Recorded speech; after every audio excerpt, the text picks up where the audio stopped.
Yes. Okay, for those who want to do the pledge of allegiance, we can do that now. Pledge allegiance to the flag of the United States of America and to the republic which stands one nation under God, indivisible, with liberty and justice for all. Great, thank you. The time is 7:03. This is a regular meeting of the Town Board of Trustees, and I call this meeting to order. Roll call, please, Melina. Trustee Halverson. Here. Trustee Gardner. Here. Snicker. Here. Trustee Wakefield. Yes. Trustee George is absent. Mayor Pro Tem Harper. Here. Mayor Crankton. Here. Great. All right, give me 1 second. All right, we will now move on to public comment. We'll have 3 minutes per person for public comment. We'll start with in-person comment and then we'll move to Zoom comment.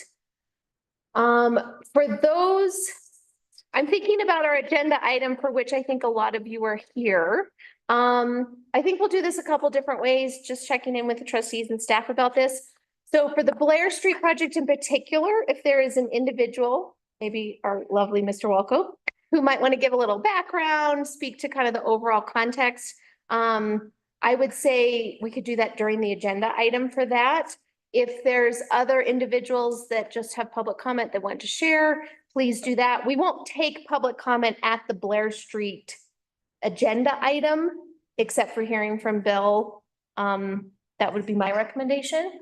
But if we have any folks who are interested in that agenda topic that would like to share public comment now, I would encourage you to do so in that format. Does that make sense in the audience? So during the agenda item, we'll hear from Bill. And if you have public comment on any agenda item, we'll take that now. You can come up to the podium. You'll have 3 minutes and we'll start with in-person comment. So please come on up if you have something to share. I am going to talk about Blair Street. So is it cool if I talk about it now? Yeah. Okay. Deanne Gallegos, Executive Director of the Chamber of Commerce, is where I'm speaking from tonight. And I really just wanted to give some background also on the Blair Street project. I've been in my position going on 10 years.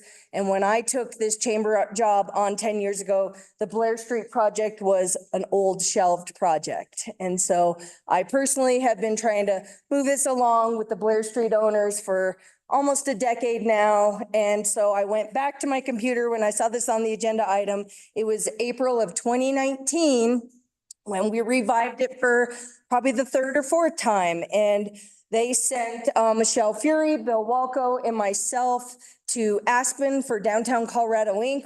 We pitched the Blair Street project and renovation. It was after the 416, and we really were pitching it for the fact of economic diversification and just economic stimulation on a second business street, right? And so whenever I sit in all these small town meetings, you always have Main Street, and Main Street's usually killing it, right? And when the economy gets tough, you start to see Main Street, struggle, but you always have a second street in every community that is a viable business district, but struggles to literally get people to turn left or right.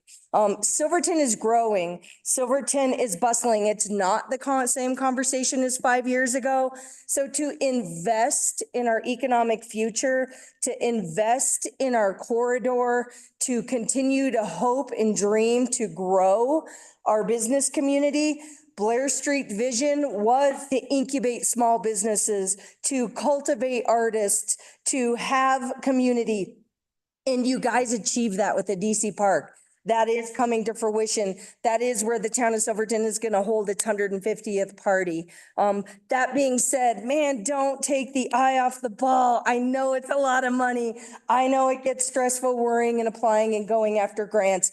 But this group of business owners have been working towards this before I even lived here, before actually many of us have even lived here. And we have seen business in Blair Street's ebb and flow. I started on Blair Street, right? And then I said, oh, as long as I get to Green Street. Well, then I got to Green Street and just like, never mind, I can't do it. But Blair Street is our business incubator. That is where people still can afford. They can go to Old Town Square. They can start their dream. There's where your creatives are. That's where we can have live music on Anisi. So I just really appeal to this board to look at the longer perspective. And I know we're in the weeds. I know finances are tough. But CDOT handing us that additional money was kind of amazing and kept the dream alive. But these guys have really been working so hard. It was a huge plan. Now we're to a little plan. Just please consider Blair Street.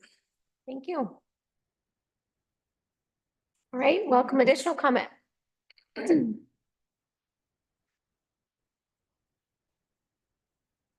I love the cultural difference between Green Street and Blair Street. It's always been that way, and I like it that way. I think it should remain that way. But that doesn't put us off someplace out in the field someplace. What it is there's one business district in the town of Silverton consisting of 2 streets. Please let us always remember 2 streets. Green Street and Blair Street. And so I like the cultural difference. I would like Blair Street to wind up looking like its old self. The old self is what I'd shoot for. So it's not a correctness, it's a historical value. We need that historical value. And that can only be achieved starting right now, right here. So I know Deanna's mentioned a lot of great things and so forth, and we are behind all of that. We want to see Blair Street grow and be known not only as part of the business district, but a culturally special district of Silverton. Other towns have had different places and separate places for their bars and you know what houses. We had it all on 3 or 4 blocks. We had it concentrated. You know what? Take advantage of that. Absolute advantage of that concentration. It was always that way. I would like to see it stay that way because even though, like I said, it's part of the business district, but Blair Street has its own little cultural identity. And I'd like to keep it that way. And that can be promoted into, let's face it, we're all here for business. A lot of times it's got fancy names like heritage tourism. That's all fine. That's all great. Town has to survive. It has to have an economy. But we can take advantage of those special things so that make Silverton different than other places. They may have had places like we've had over the years, but ours was concentrated on one street, notorious Blair Street, my favorite street. Thank you. Thank you. Other in-person public comment? I can make public comment that's not necessarily about something on the agenda, yeah. Okay. Well, I did realize I also have a business on Blair Street. So, yes. That wasn't what I was going to talk about, but yes, I have a business on Blair Street too. I would love to see more people finding Blair. We have a big pride flag outside. I think it's the only queer-owned business in Silverton. And sometimes people are like, oh my God, I had no idea the street was here. And they only see it because of our flag waving. So there's that. The other main thing, I'm concerned about the bears in town. We don't have bear-safe trash cans. On my bike ride over here, there were 5 dumpsters that had the cord to connect, but weren't connected, or were connected, but they're so like stretched out that it was just over, including the trash can behind Town Hall that just has rocks on it that will do nothing for the bears. And it's both dangerous for people and for the bears because bears get habituated very quickly and will keep coming back for easily accessible trash. Then they're closer to humans. That increases the likelihood of a interaction. If there is an interaction with bear, usually the bear has to get put down, which is very sad. And then twice there's been a situation with, and I don't know if this is an issue with the county or whatnot, but officers out of their vehicles trying to scare away the bears with flashlights, which to me, that feels very escalation rather than de-escalation. You could scare away a bear in your patrol car. That just seems like also if you're outside the car and you're trying to chase a bear away on your 2 feet and something happens, obviously you're going to protect yourself and not the bear. So, yeah, concerned about that. I would love to see bear safe garbage cans, even just our town trash cans. There was a whole bag pulled out of it because bears can get inside of that. They're super smart. And then people in town having trash cans out and then a bear comes in, they think it's kind of funny and cute, but that's gonna end up harming us and the bears. So I think we all love the bears and enjoy seeing wildlife, and not having them get closer and closer to town, especially as like the climate changes, behaviors of animals are gonna change as well. And yeah, we're gonna start seeing different things. So putting our trash away properly and hopefully at some point getting bear safe town receptacles to save the bears. That's all. Thanks. Any other in-person public comment? Hi, Wendy Polly with the Villa Della Valle. I guess I have a couple of questions first, if I may. What was the noticing for this meeting that was discussing this subject? Tell We me. don't typically do back and forth questions during public comment, but we can talk about that during the Blair Street. Okay, if you would, I'd appreciate it. One comment I want to make is, and also like to know, it's another question, is what is the plan for supporting Blair Street as a business pedestrian district? I mean, this was supposed to be the plan for making Blair Street back on the map again after enduring 2 or 3 years of no traffic because of construction for the park. So I'll just make a note here. We used to have a bustling pedestrian traffic on Blair Street. Now, between 12th and 14th, we don't have a single business aside from our hotel and a restaurant that's open at night. That is not a business pedestrian district. And we haven't had, this year, we did get 2 trash cans between 12th and 14th. For the last 2 years, we haven't even had a trash can put out there in the summer. We haven't had any flower boxes for 3 years. So we're paying the same taxes and seeing no support for anything. And this was our hope. Okay, we'll get through, we'll endure this construction project with big container trashes looking like a mess for 3 years. And then this comes up and no notice, 30 minutes before this, we weren't notified. I feel really upset that it's just like we're stepchildren and, we're going to have to take a different approach. And I think everybody on that street has already decided that. That's why there is not a business on that street between 12th and 14th. That's 2 blocks of business pedestrian. So I'm curious. My question is, how was this noticed? And what's the plan if this does get, my guess is it's going to get put down because otherwise you would have notified the Blair Street Association members and the businesses. So if that happens, then I hope you have a plan for how you are going to support us. And so that's my comment. Thank you.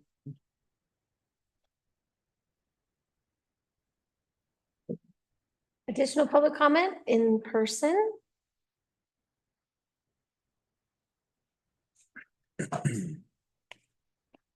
Hi, Becky Joyce, speaking for Gertie's Gifts at the Old Arcade. I'm absolutely brand new to this. I did review the information in the packet very briefly, so forgive me if I've misunderstood. But we're talking about sidewalks for an accessibility issue, I believe. And I just wonder, why wouldn't you do this? The train works very hard, spends a lot of money to bring people to add to our town for economy. And if we don't have accessibility on our sidewalks, if we don't have visibility, if we don't have beautification, why would that look welcoming? I also, now shifting to my public health hat, this town is well known for its inaccessibility. I believe that is a true disservice to people who live here and who visit. We all know that there is many issues with our sidewalks in town all over. But fortunately, if I understand right, this is for the sidewalks on Blair Street and that it would also add to the beautification of Blair Street. I hate to think of someone who has accessibility issues that comes in on the train or in their cars and comes to Blair Street and falls over. And as we've all seen it. And we've seen the accessibility issues really, really hinder people. And how horrible is that? It's not only humiliating and devastating for that person, but it also has a real powerlessness, I think, as a citizen here. So that's my public health hat. And then back again as a business owner and a citizen. I don't think I have ever heard someone say, man, I'm glad we didn't spend that small amount of money to match a very large funding effort on someone else's part. I just have not heard that in my years working for the county. So I hope you take this opportunity to see it for what it is. It's a lot of money. If someone asked me to contribute $1 to their $9, I just don't understand why you wouldn't do that, and it will help benefit our village. So thank you very much.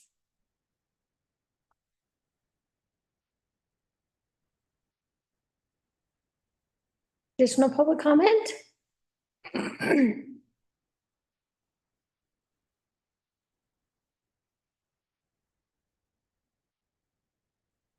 Speak now or forever hold your peace.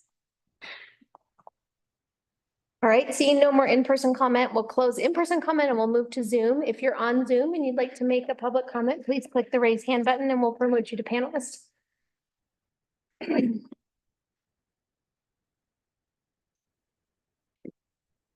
You'll have 3 minutes. You're welcome to unmute yourself. Go ahead, please introduce yourself. Hi, my name is Tommy Swimmer. I'm a engineer in training for CDOT local agency program.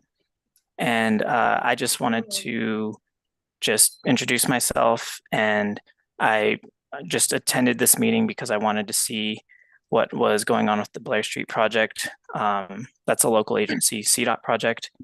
And if I can help in any way on just any CDOT specific information, obviously I'd want to remain separate from any sort of decisions that the town is having.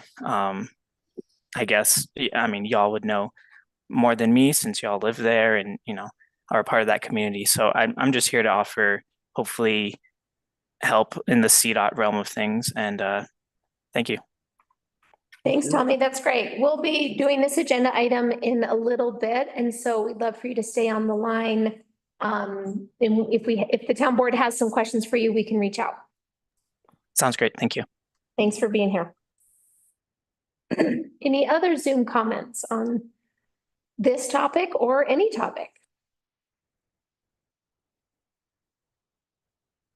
All right, seeing none online, we'll close public comment and move on to the next item of our agenda, which is new business, resolution 2024-17, a resolution of the town of Silverton approving the sale and conveyance of certain real property from the town of Silverton to the Silverton Housing Authority for the town of Silverton.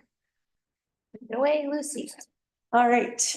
The town purchased the Zanoni property in 2022. Because the town purchased property before an environmental assessment was done, we are not eligible to receive grant funds for the cleanup of the property. However, the Silverton Housing Authority has requested a phase 1 and phase 2 environmental assessment, which was completed in May. So in order for the Silverton Housing Authority to be eligible to receive grant funds for site remediation, the land must be conveyed to them before their phase 1 expires October 30th. So once this land is conveyed to the Silverton Housing Authority, they will be eligible to apply for cleanup funds and then pursue housing development. The town, the Silverton Housing Authority, and Ramble consultants, as well as CDPHE, are working on that application now. Any questions for Lucy on this? It's largely administrative, but any questions from the board?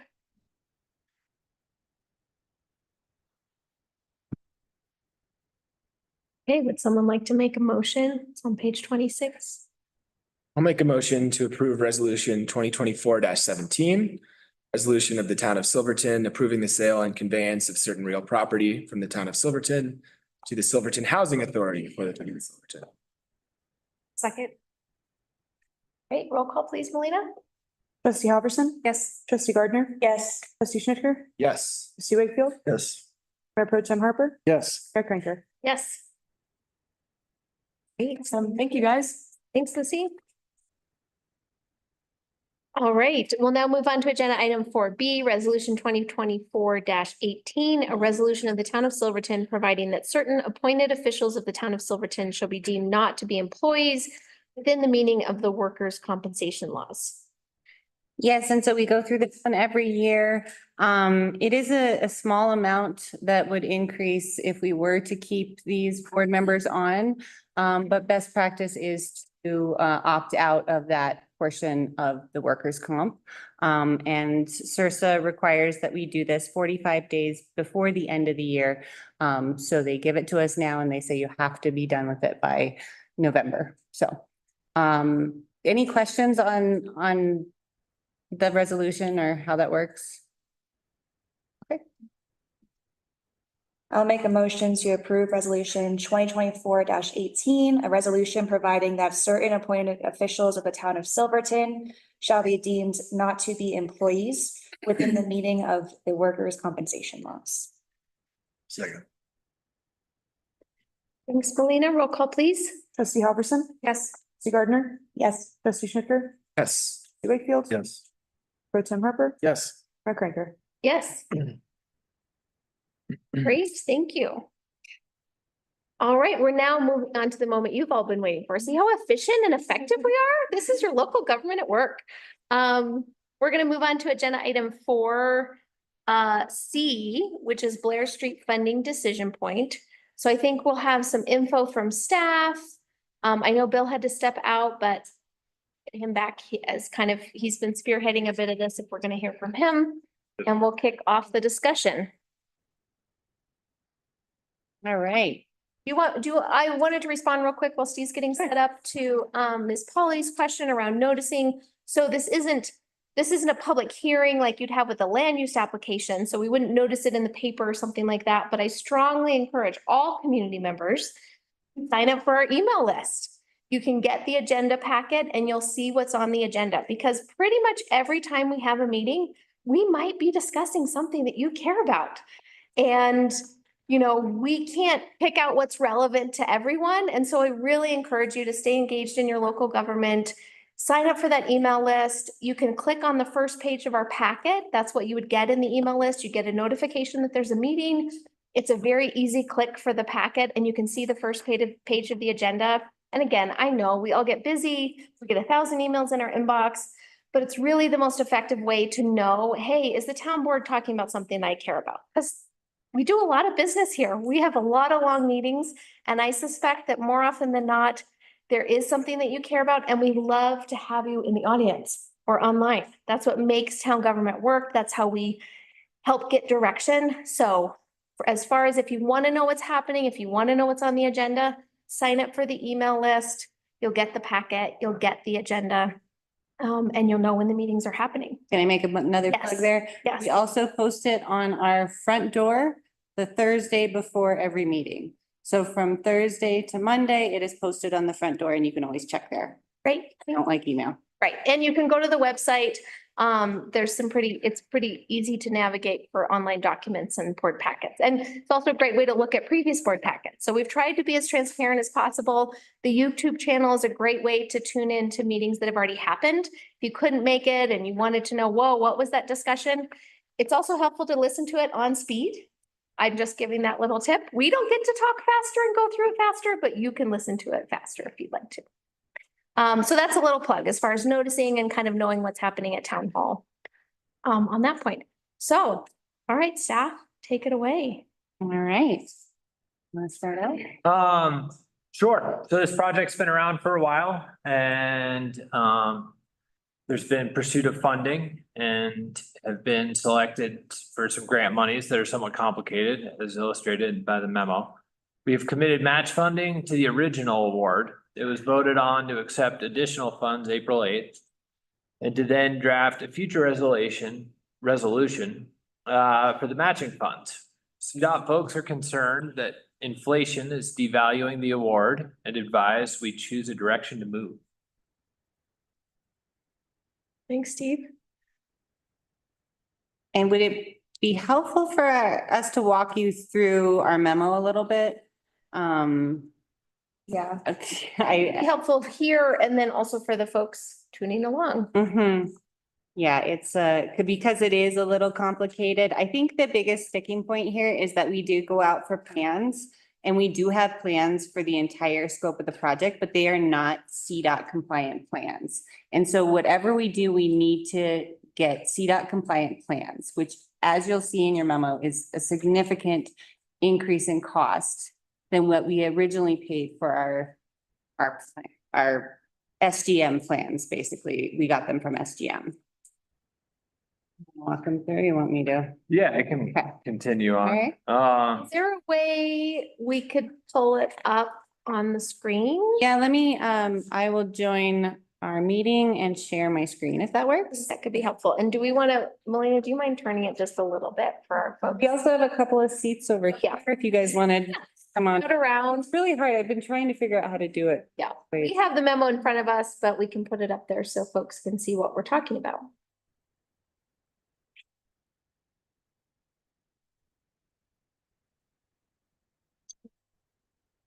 Thanks, Melina. Oh, and I think it'd be great. We'll kind of go through the memo. I would love to give a chance for Bill to come up after we've kind of talked about the funding piece. What? Oh, You've got to promote me to panelist. sorry, Melina.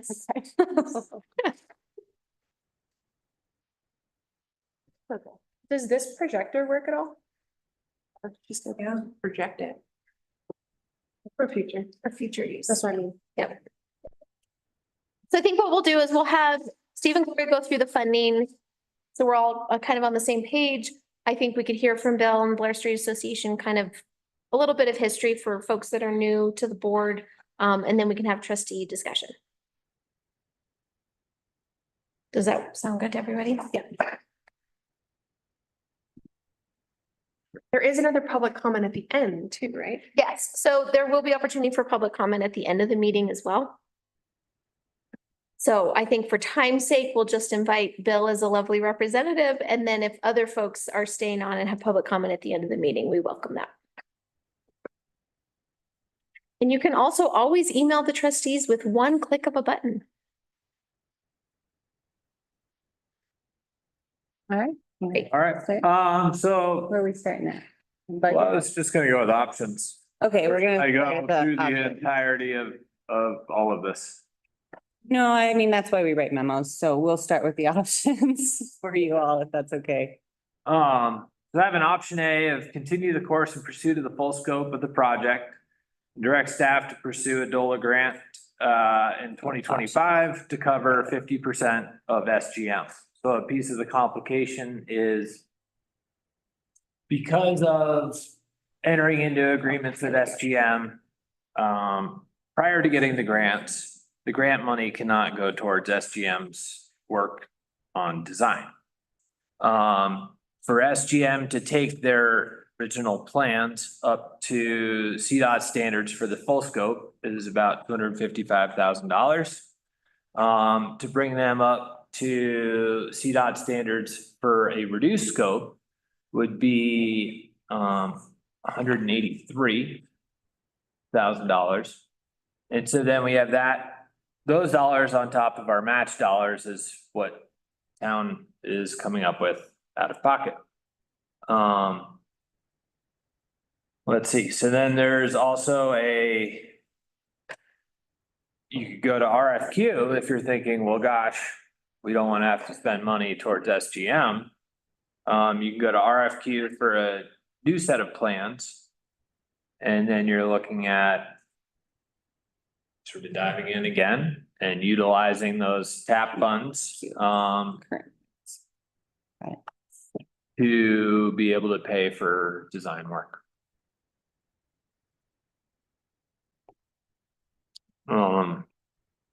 And then there's breakdowns of those numbers as to sort of roughly what town would be looking at spending. out of pocket. And how that fits into the whole puzzle.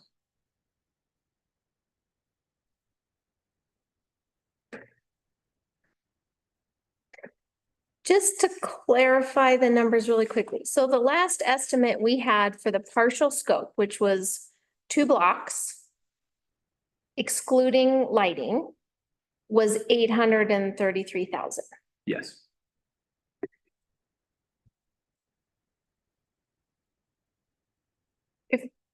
Are we at questions? Yeah, I think we could do a couple staff questions and then we'll get the, yeah. If we go to RFQ and put it back out there, we still have to pay SGM for the work they've done. They've been paid for what we see. Yeah. But to give just an idea of, this is what they produced at roughly $60,000. And they still have this much more to be within the CDOT specs. They are well versed in working with CDOT. And providing plans to those standards. But their original plans did not meet their standards, is that correct? Correct, because they were doing them for town standards and not to meet the specifics of the CDOT So TAP fund grant. no one was aware that we needed to do the CDOT specs, is that correct? At the time, there was no knowledge of this being the potential future source of funding in order to give them direction. Yeah, it wasn't until we got the CDOT funding that then we had new standards that applied. That's useful clarification. Yeah. Okay, so the full scope of this project, which includes the full 4 blocks, right? And connecting streets to Blair, which I think is kind of the intent of this idea of the revitalization and unification, creating a seamless business pedestrian area. The full scope quote that we have, who knows if it's gone up or down, is 2.3 million. Is that right? Yes. And so if we were doing the full scope, the match required by the town would be around 250. The designs that we would need would be 250. And then the town would still need to commit 833,000 in some way to have the stopgap, right? But we're talking about a potential contribution from the town for the full scope of the project of being around 1.3 million. If we were able to get a DOLA grant for the SGM funding for the SGM plans, it might be like 1.2 million. That track? Yes. Okay, great. And then if we do the reduced scope, so I'm trying to wrap my mind around the reduced scope of the project because the funds awarded from CDOT are greater than the cost of the reduced scope of the project. So how does that play out as far? If CDOT's awarded 990,000, we would have to commit a match of 248 plus additional plans. We're looking at funds of around 1.3 million, but the cost of the partial scope is around 833,000. So do we know from CDOT or do we have a sense of kind of how we would use those additional funds? Because we can't reduce our match requirement, right? Our match is based off of their awarded amount as opposed to our project costs. Right, okay. So do we have a sense on if we have 1.3 million to do something, how that would shape the scope of this project? Does that question make sense? I think, yes, one piece there is this is without lighting.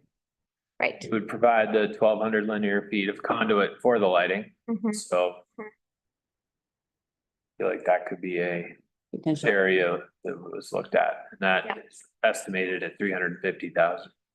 Okay, great, thanks.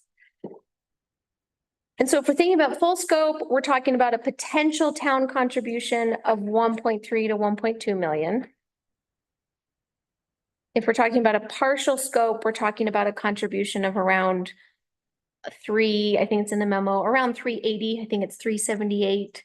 Or if DOLA paid for part of the SGM plans, it would be a contribution of 313. So we're talking about somewhere in the order of 300 and something thousand or 1.2 or 1.3 million. That's kind of where we are here. Just so we're setting everybody's conversation, we're talking about the same thing. That's where we are here. So full scope would be looking at town, taxpayers, Blair Street, all of us contributing 1.2 to 1.3. And reduced scope is town, taxpayers, Blair Street contributing 380 or 313. Is that correct? We're all on the same page? Okay, great. Clarifying questions. Thanks. And sorry, I think I read this, but just so I'm clear, so partial scope is eliminating the streetlights and some of what were the other features? It's also reducing where this would be. It's like that condensed Yes. section. Okay. Yeah, so there's a picture on here. Box instead of. Here it is. Yeah. Okay. But it's not limiting some of the design of it, like we'd still get that feel of Blair. Correct. Just shortened, okay. Other trustee clarifications for staff, and then I'll have Bill come up and we can hear some more about the project. Does it feel like the DOLA planning grant would be a pretty good chance of receiving that grant? Yes. Thanks.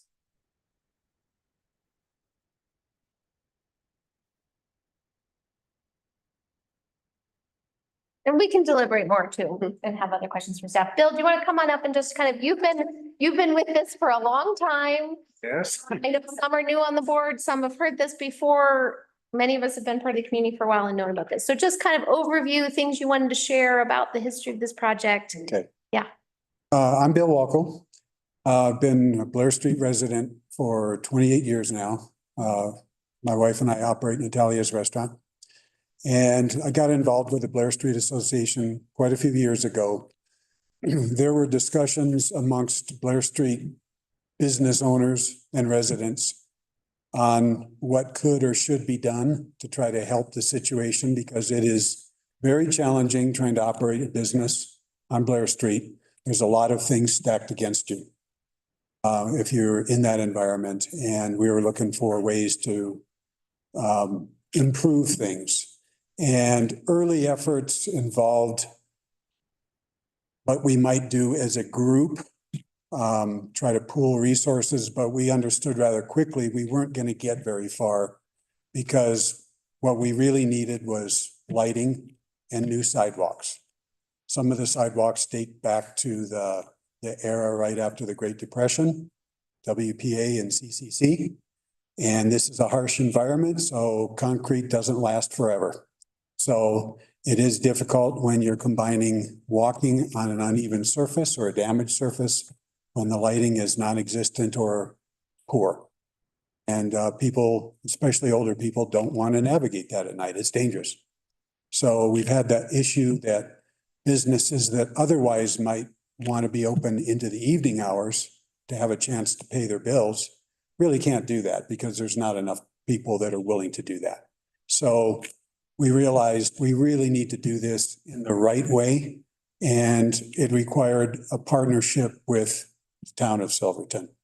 This is not something that individual property owners can tackle on their own. We're talking about improvements to public property. And this is really the only path forward. So we've been working on this many years. It's certainly taken longer to get to this point than we envisioned, including many on town staff. And I know we've had quite a few changes on town board. This is probably the third administration that's dealt with this issue. So we're very grateful that you take the time and the interest to get to know what this project is about and how important it is for everybody and how important it is for Silverton. I'm just going to connect a few dots for a moment. A lot of conversations are going on about backcountry use and overuse and what sustainable use looks like.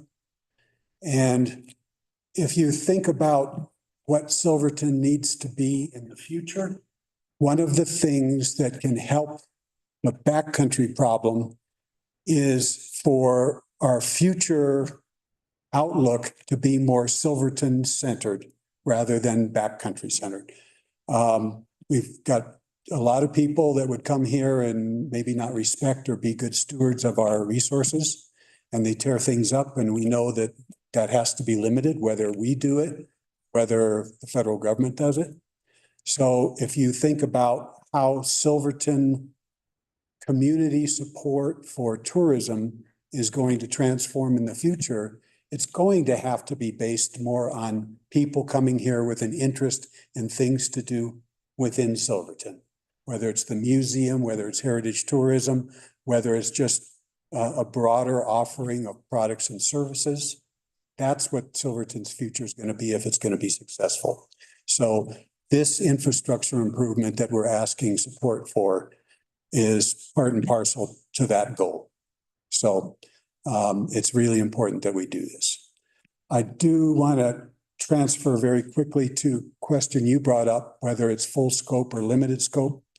I'm wondering, because I haven't heard this discussion yet, I'm wondering if it's possible for the expediency in terms of budget, if you do limited scope, and that's what you're considering doing, if it's possible to keep the full scope of the project open for future grant funding and do this as a phase 1 operation and a phase 2 operation.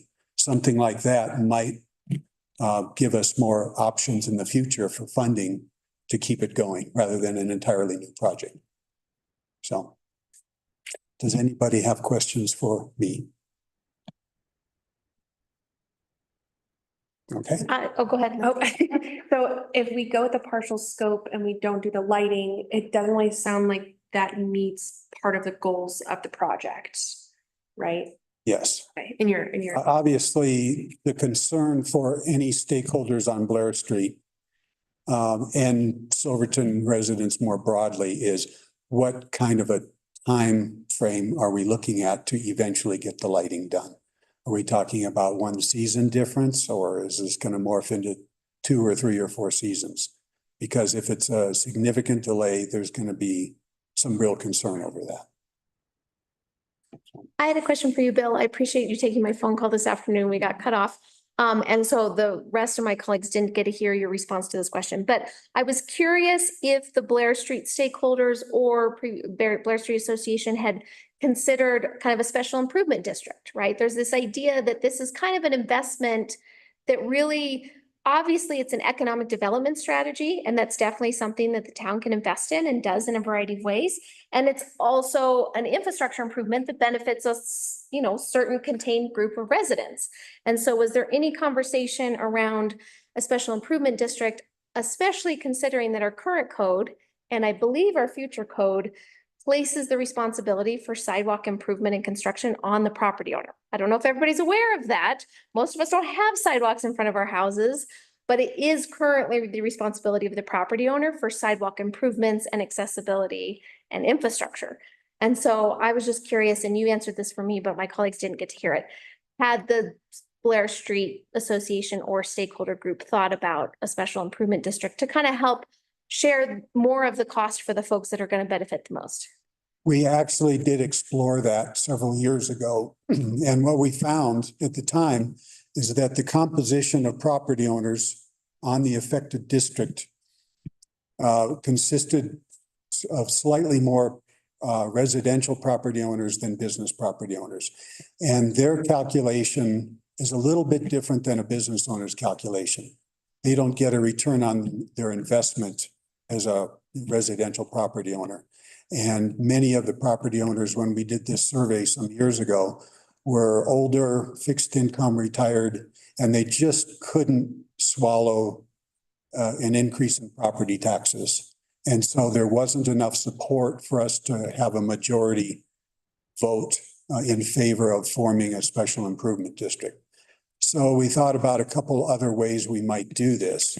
One would be a broader improvement district that encompasses additional streets in town, and maybe have a larger project that we get better pricing on to do sidewalks throughout town.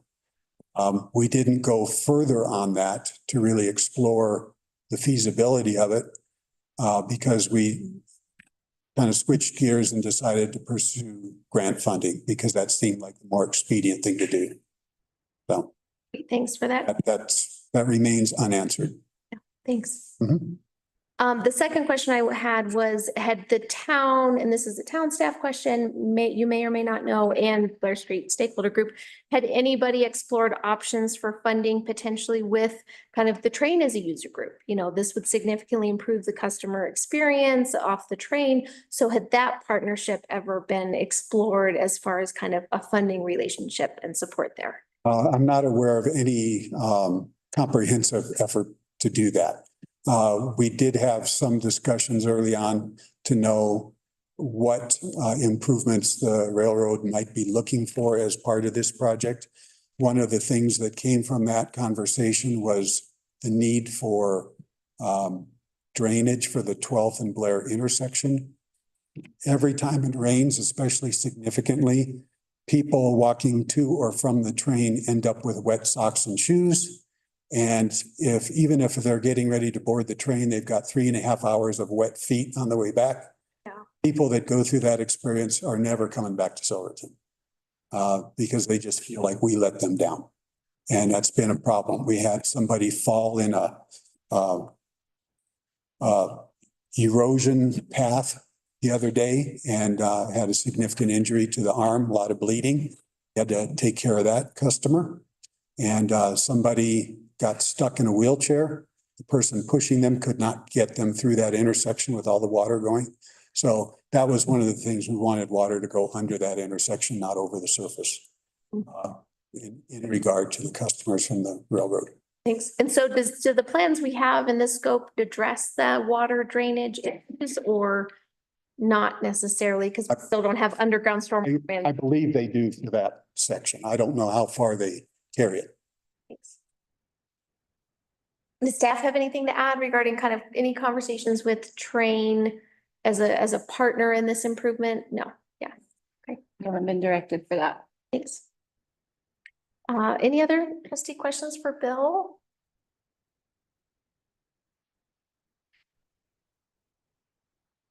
If we spend this money, there's a lot of businesses that close in the winter. If we go ahead and spend this, what are the chances those businesses staying open year round then?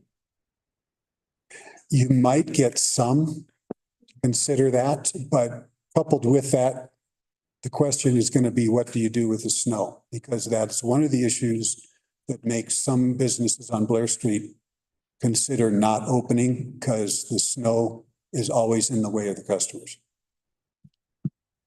So that's a difficult situation.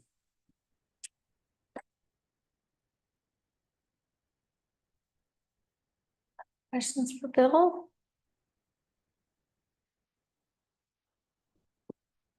Okay, thank you, Bill. Right here if you need me. I know. Thanks a lot. We appreciate you driving and being here for this. Okay. Any other questions for staff as we have a conversation? I just have a clarifying question about the street lighting. I think maybe it's perhaps unclear. The full scope would include street lighting and the reduced scope would not. But we're saying that the reduced scope projects would have enough funding left over to probably include it anyway. Is that the correct understanding? Yes. Yes. Okay, so we're really looking at doing the street lighting with either level of the project. With this level of Yes. funding, yeah. Okay. Yeah, good question. But the reduced scope does not include the side streets. Just want to know that. Yeah, which was again, a real big idea of the project to have those connecting, to make it business pedestrian. People could walk and be connected. Yeah. Okay, well, I'll kick us off because I, love to do that. This project has obviously been around a lot longer than I have. When I came to town, it was one of the first projects that I heard people talk about, Blair Street revitalization, our wayfinding plan. I heard a lot about how we have these projects on the shelf that never can seem to get funded and never can seem to move forward. And I think what was great about the master planning process is we were able to really highlight a lot of initiatives like this that have been around, have had a lot of stakeholder input, community buy-in, a lot of people working behind the scenes, volunteering their time and effort to try to make this happen, a lot of staff time.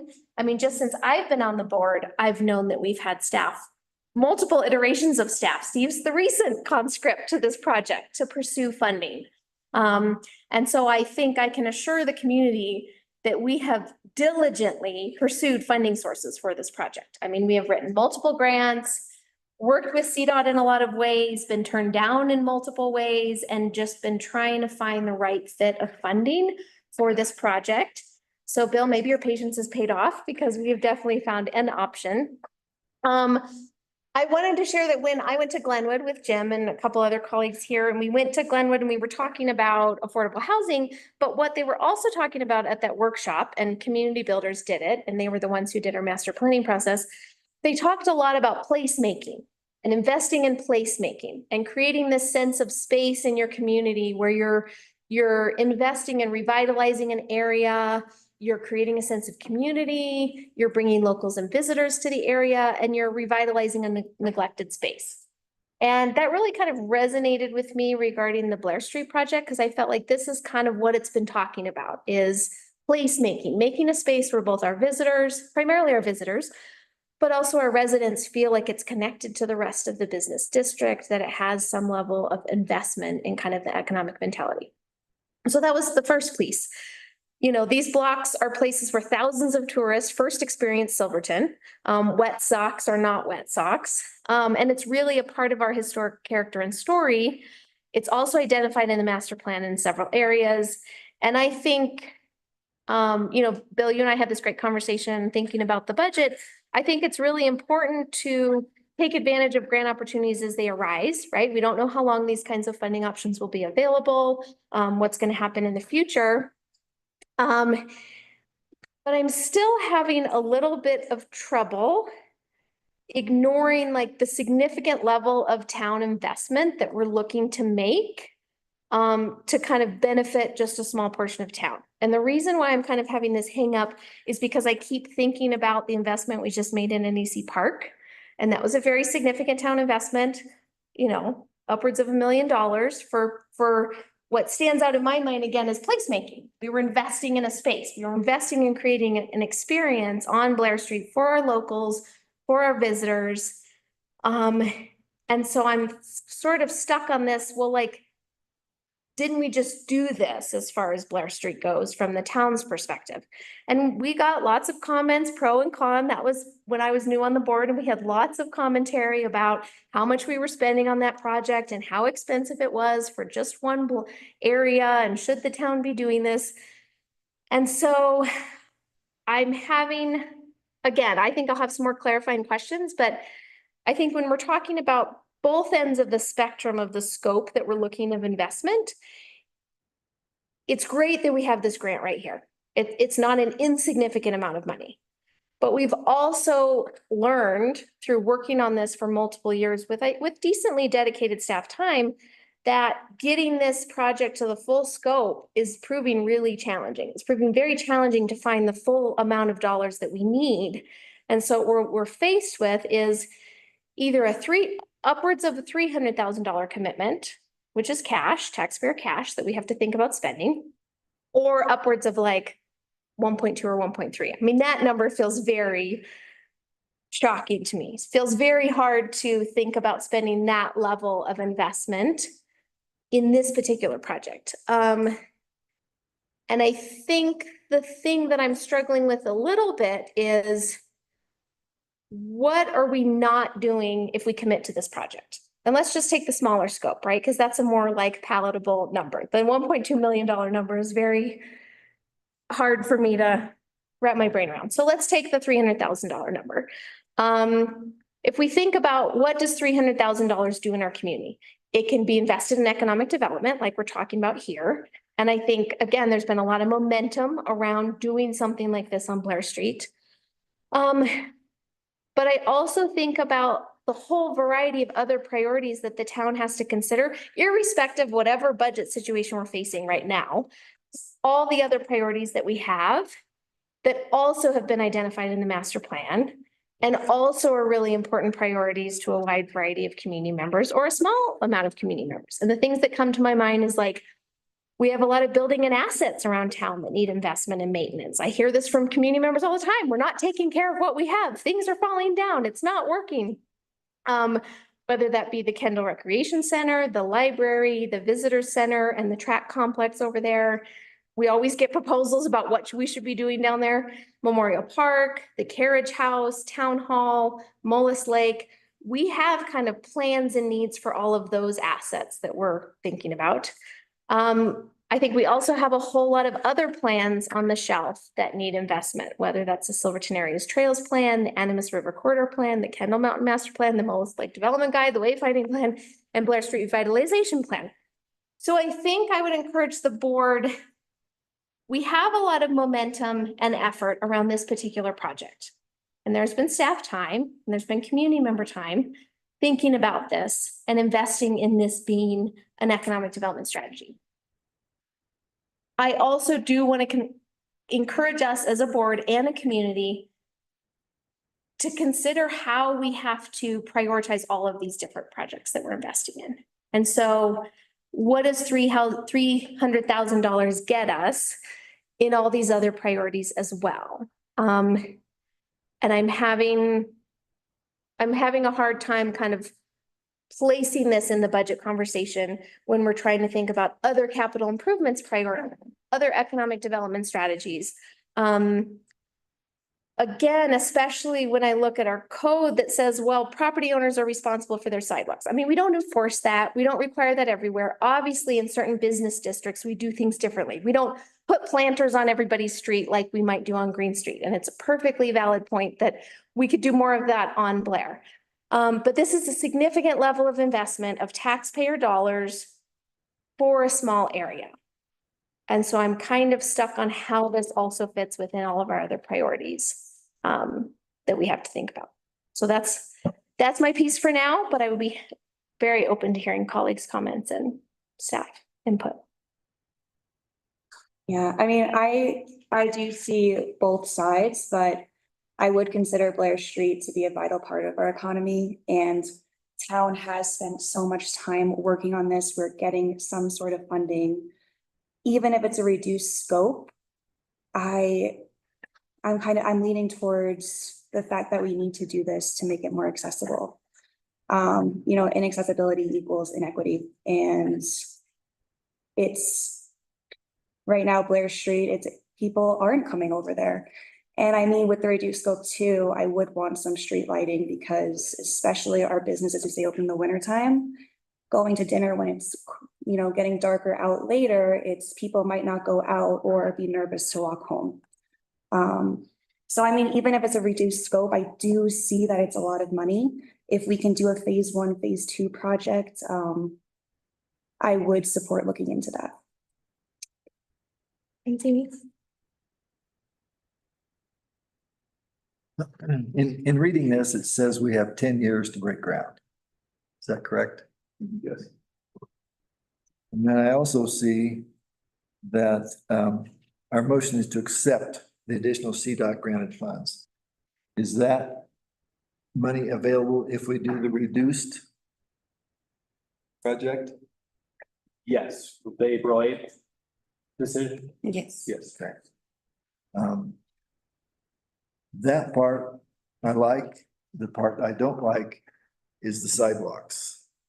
Every homeowner in town is responsible for a sidewalk. If we give those sidewalks to the Blair Street, then what are all the other citizens going to say? Preferential treatment to Blair Street? Because that's the way it appears. So I like the reduced project, but I don't like the sidewalk part of it.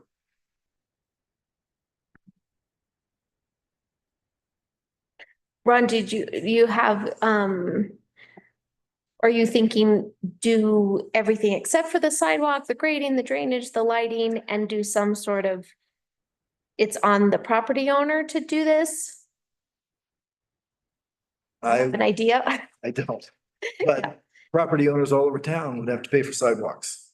Mhm. So now we're exempting these individuals. I have a problem with that. Mhm.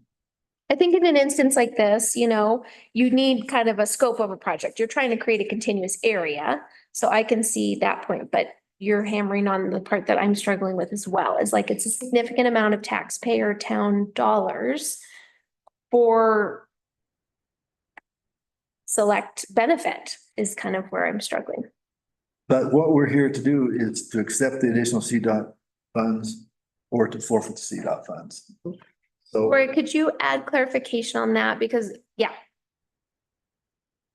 Sure, well, CDOT's concerned that with inflation, we are getting priced out of this project. And that's where they wanted to double check with us to make sure that we are still going to move forward with the project because we haven't given them a resolution. You guys were presented with this additional funds, one of your first meetings, and I said we could touch base with it again.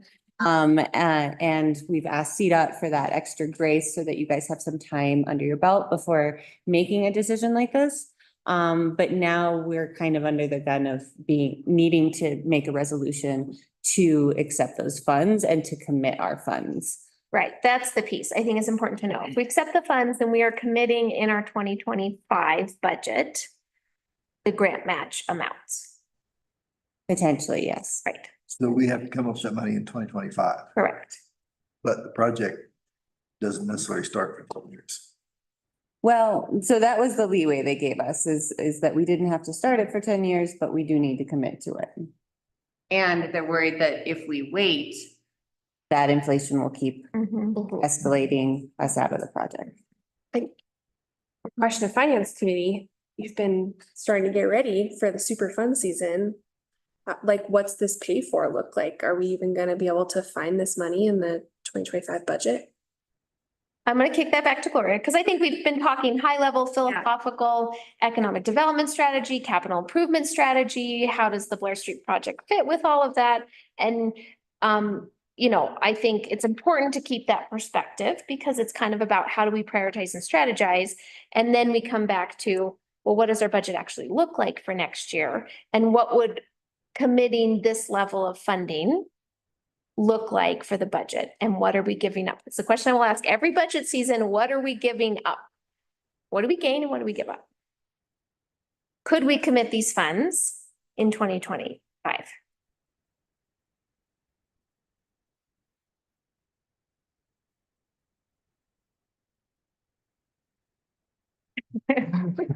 And we're very early on this, and so Gloria may not have all of the numbers, but I know she has a spidery sense. Sorry to, I mean, ask this question prematurely, it's just like, I look at all this, I'm like, this is, like I pushed a person around in a wheelchair for 6 months. I would love to have Silverton more accessible, but like, how would we actually pay for it? And that's what we're struggling with right now as well. With the reduction of admin fees, so we don't overburden our water and sewer account, that reduces our revenue in the general fund. We already are kind of at max capacity with everything going on. So, I mean, if we were to pull off something like this, it would be staff reductions. It would be program reductions, and that's the reality of it right now. Not glamorous. There's creative funding ways where you borrow money from another fund, like Mullis Lake has funds. We would love to keep them there, but there's an option to borrow money from another fund and then pay it back. So that's one option. Another option is not having a reserve fund, which I would not recommend. I would recommend keeping a reserve fund, but and we're already lower than we need to be for that reserve fund. So we are going to need to be saving for that in the future, realizing that we don't have the full amount of the reserve fund next year. There's creative ways to do this. It's about prioritization. And I realize that this has been an economic strategy in its own. Someday I would love to have like a more comprehensive economic strategy where you guys could, choose projects. But that's not where we're at right now. We are at a point where this has been prioritized for 10, 15 years at this point. And staff has gone out and spent lots of time writing grants. We've been denied for a couple. We got one, we got more, we tried another one, we didn't get that one. It's been an emotional roller coaster for staff on this one, like, to try and get it across the finish line. But do we have cash on hand next year? No, Even for the reduced scope? it would be pushing it for the reduced scope. Okay. Because we're talking about, even if we get SJM's, if we get the DOLA grant for SJM's revised plans, we're talking about 300 and some thousand, right? 313. If DOLA contributes some. And a couple of the capital improvements projects that we have committed to next year is finishing out the Kendall deck. And that's about 113,000. But that's the only one that we have next year because we've done so many leading up to that. Our NEC Park is about a $94,000 a year payment. Just to give you guys an idea of where that money is.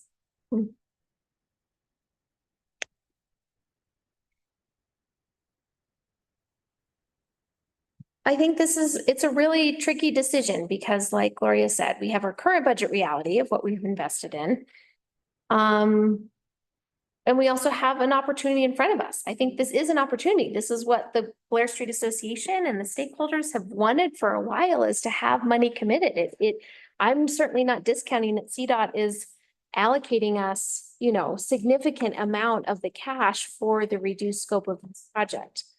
I think I'm still just struggling, having been on the board and committed to the NEC Park project and kind of coming off of that and then thinking about, again, what are the trade-offs for investing in this? This is a very worthy project.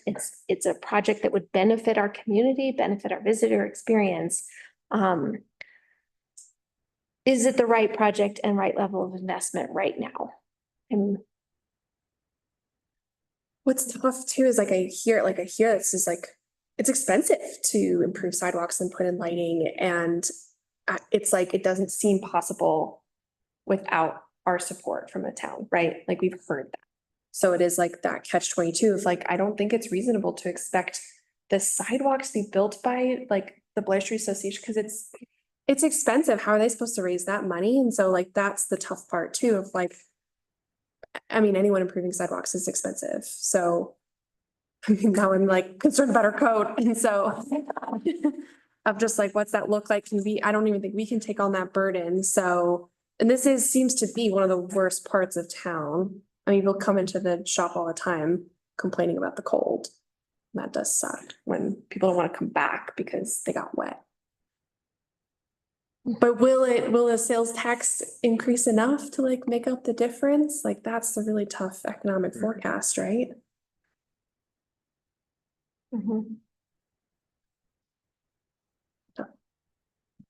Other trustee comments?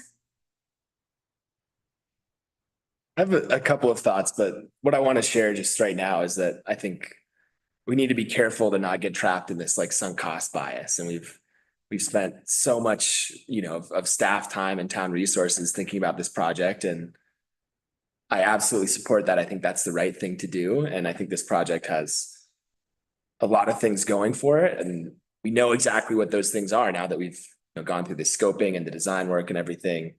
But I do think that doesn't necessarily need to impact this decision right now. We're looking forward, and I would just add that to the discussion that, this is where we are. And regardless of what investment has been made, we need to make the best decision for the future.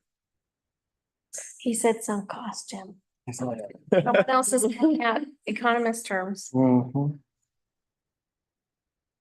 Blair Street Association willing to put up more money or able to put up more money? We're using about 80% of our total resources towards our match on this project, $40,000. Yeah, so just making sure all trustees are aware that, again, Blair Street Partnership is, I wanted to make another comment. Yeah. I haven't actually read the language in the town code regarding sidewalk responsibility. But I'll pose this question because I've never heard an answer.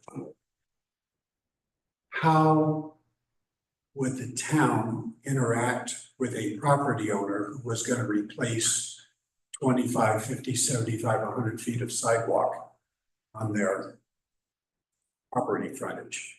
If they're getting out there with shovels and wheelbarrows and mixing, quickcrete. There's gotta be some standards. There's gotta be start, there's gotta be finish. I really don't think in the 21st century, we want to have individual property owners taking the responsibility of doing a sidewalk. Because you're gonna have a hodgepodge. It's not gonna be consistent with the next property owner and so on and so forth. That might have been fine 100 years ago. That is not fine today. So there has to be a process for doing that. It's unrealistic, especially when a specific property owner has no resources to do it and everybody else has done their share. So we don't want those kinds of outcomes. Yeah. We have to be careful when we're talking about a project. We need to have standards, we need to have consistency.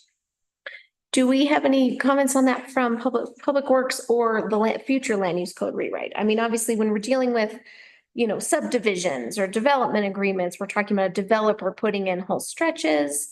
I think we have had some areas where a new build has put in the sidewalks. Can you guys speak to how that's been handled historically?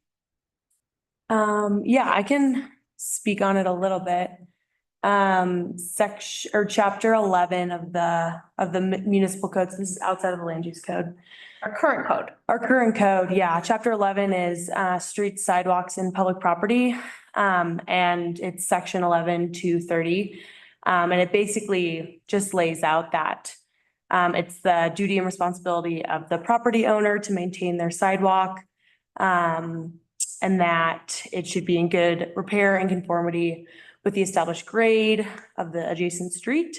And then it shall be in accordance with the town's development standards. And so that's where Public Works would come in. And the town's development standards does lay out the specific standards for sidewalks in town. Okay, thanks, Lucy, for clarifying. That's good. Thanks, Bill, for that clarification. Jim, do you have more questions, comments?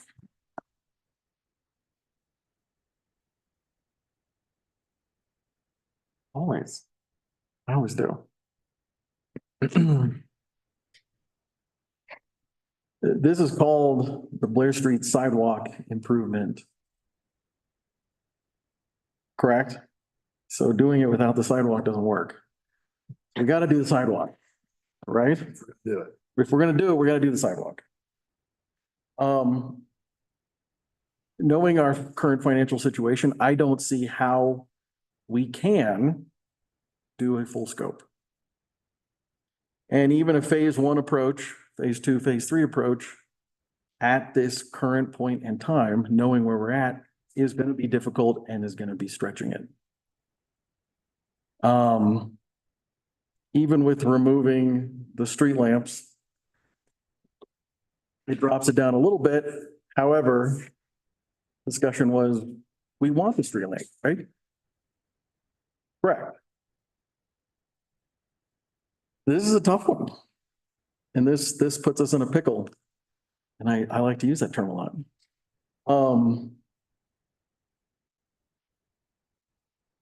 I like being creative. I like coming up with fun and interesting ways to solve problems. But this has been a tough one.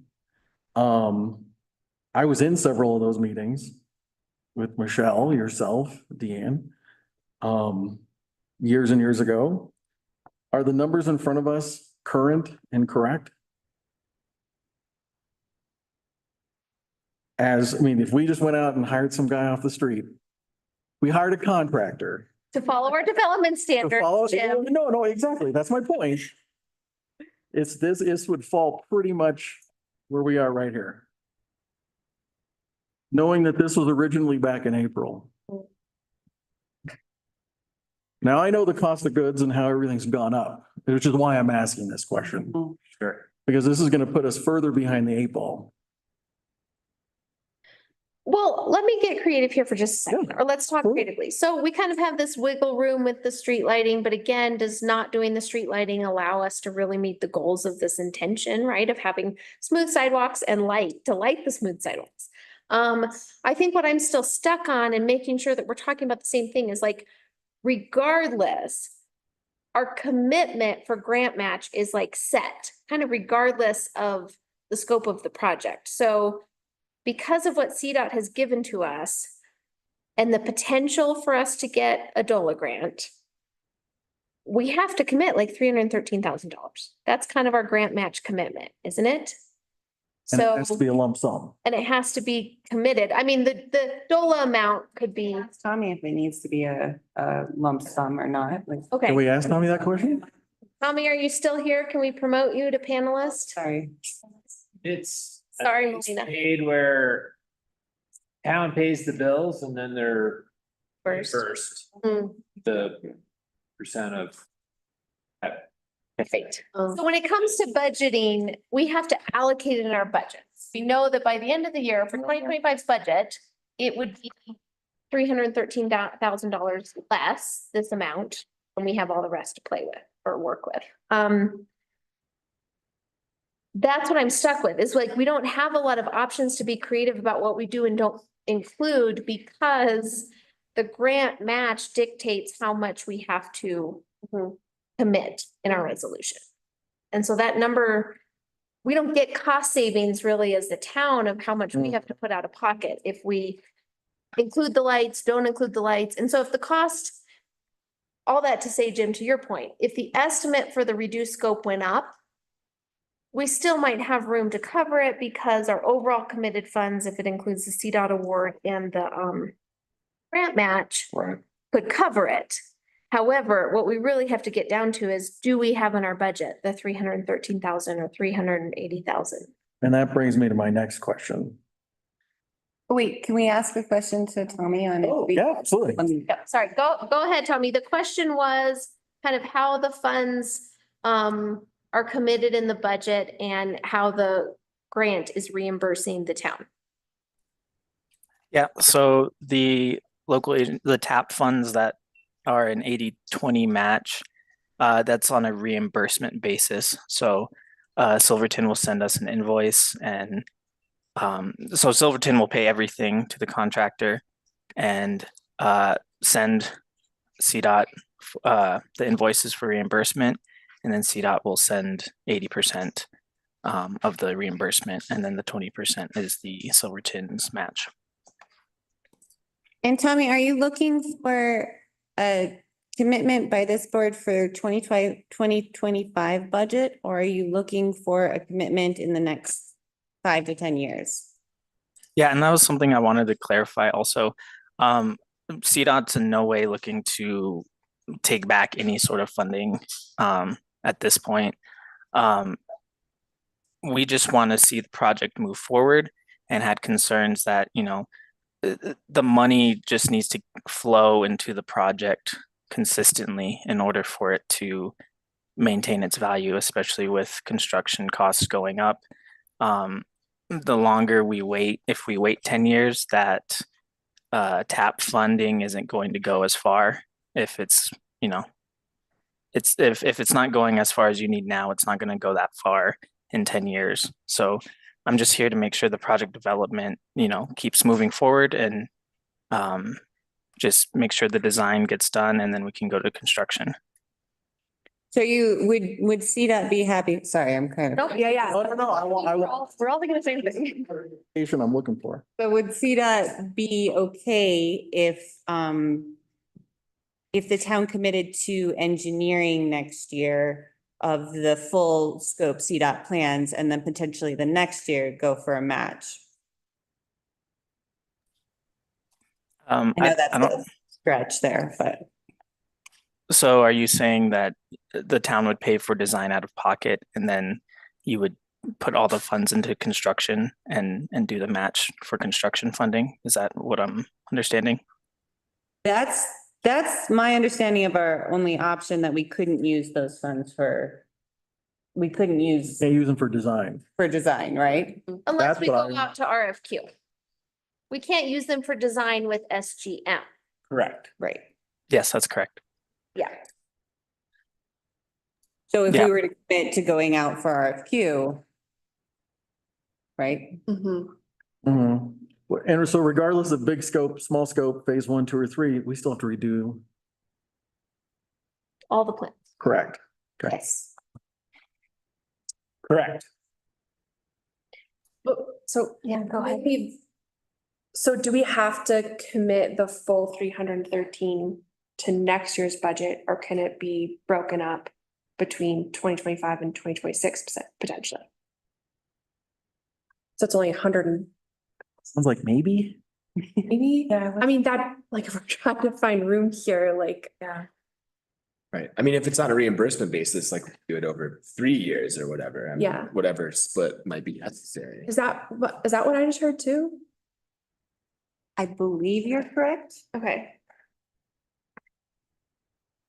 We pay the bills as they come in and then Yeah. get reimbursed. And then I mean, we, we're not gonna get the project On the next year. timeline that it unfolds at. I mean, we still have to allocate it in our budget planning. Yeah. Right. and there's, Tommy's here is an unofficial official, correct? Yes, yeah. Thank you, Tommy. And one of the comments that were made were,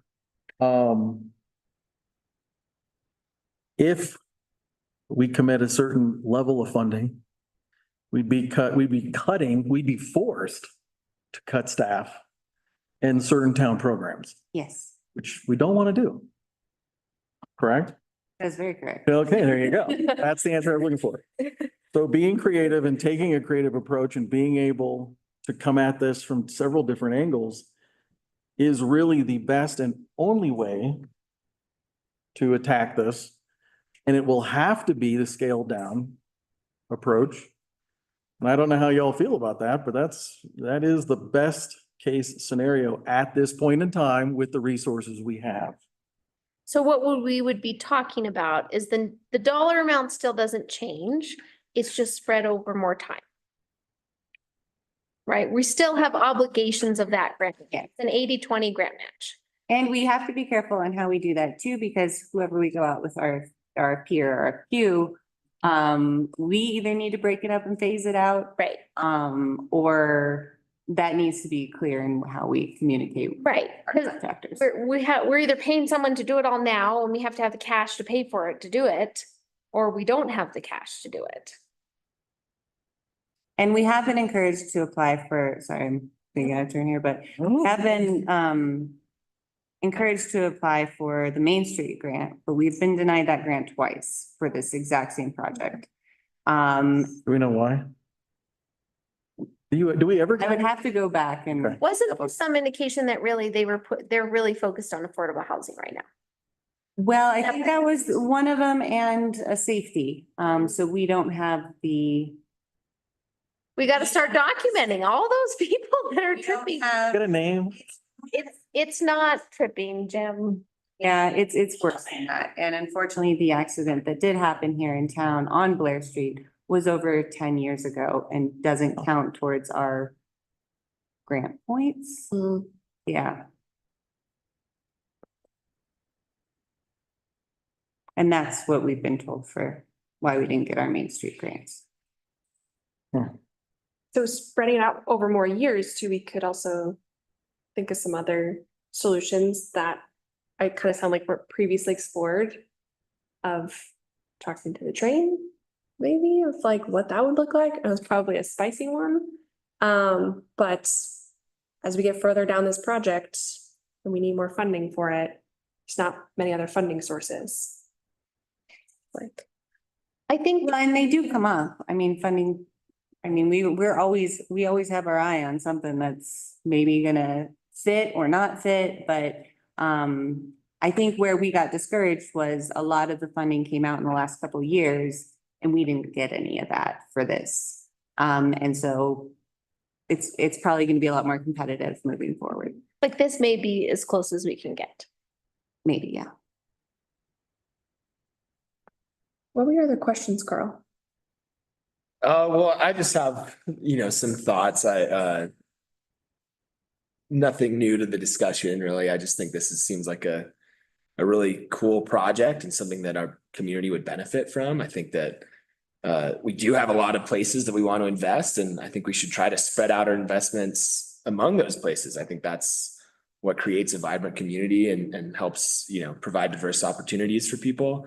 I also really think that accessibility and safety is super important, and that should be a high priority for us. And I feel that everything we can do to make our community more welcoming to more people is positive. And it's also, it would be really painful to leave almost $1 million on the table here. But I think if we can't figure out a way to do this creatively in a way that does not just dramatically impact our next year's budget, then that's the sticking point for me. I think that if we can create a solution or a plan that does not, you know, require these like drastic austerity measures next year, then I'm all for it. I think this is a great project. And I personally do think that, you know, sometimes there is going to be some investment that goes to, you know, one portion of our community or one segment of our community, but you know, it makes sense in cases like this when it's really a central part of our town and it, you know, stands to benefit everyone. But it only makes sense if it's not taking other things away that we really value and care about.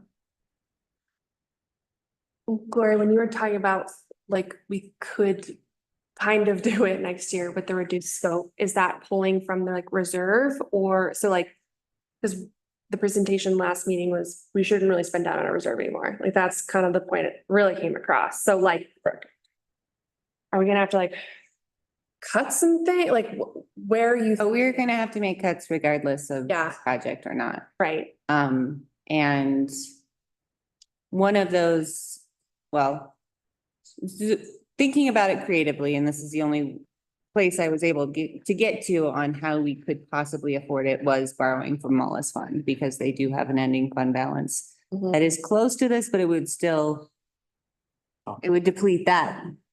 We haven't had any other capital improvement planning discussions. Right. And so we do have that planned for future meetings, is our capital improvements discussions.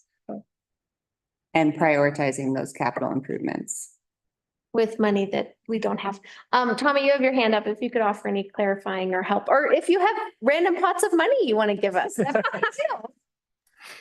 Yeah, I'm sorry. I'm on the lookout, definitely. I'll just add that actually, as a local agency CDOT project, we are looking for funding for other local agency projects, including this one. So, if you need any help reviewing your applications to any grants or anything like that, feel free to email myself or my supervisor, Bridget, and we always are, we're always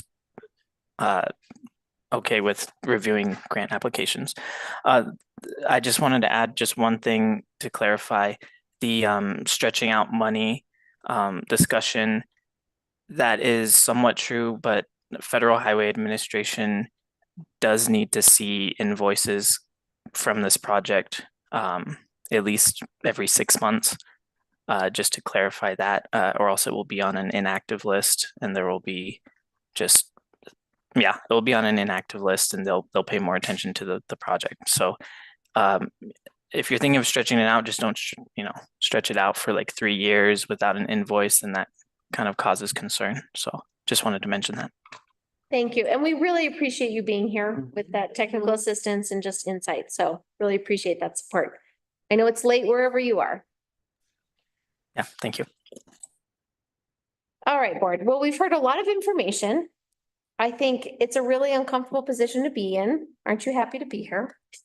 Again, to have to set priorities, to have to say yes and no, because obviously what we've heard tonight is if we say yes to this, we are saying no to other things. If we say no to this, we're looking at all of these lovely neighbors and business owners and people in the room that have worked on this for a long time. So none of these decisions are easy. They come with a lot of weight and challenge, and we need to decide how we're going to move forward. The options I've heard on the table are it sounds like there's potential to commit some funding for new engineering plans for next year. And that could maybe be a good invoice and sign of work moving forward.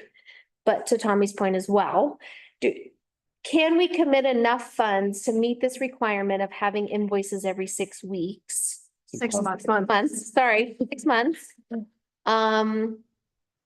With this significant of an infrastructure project?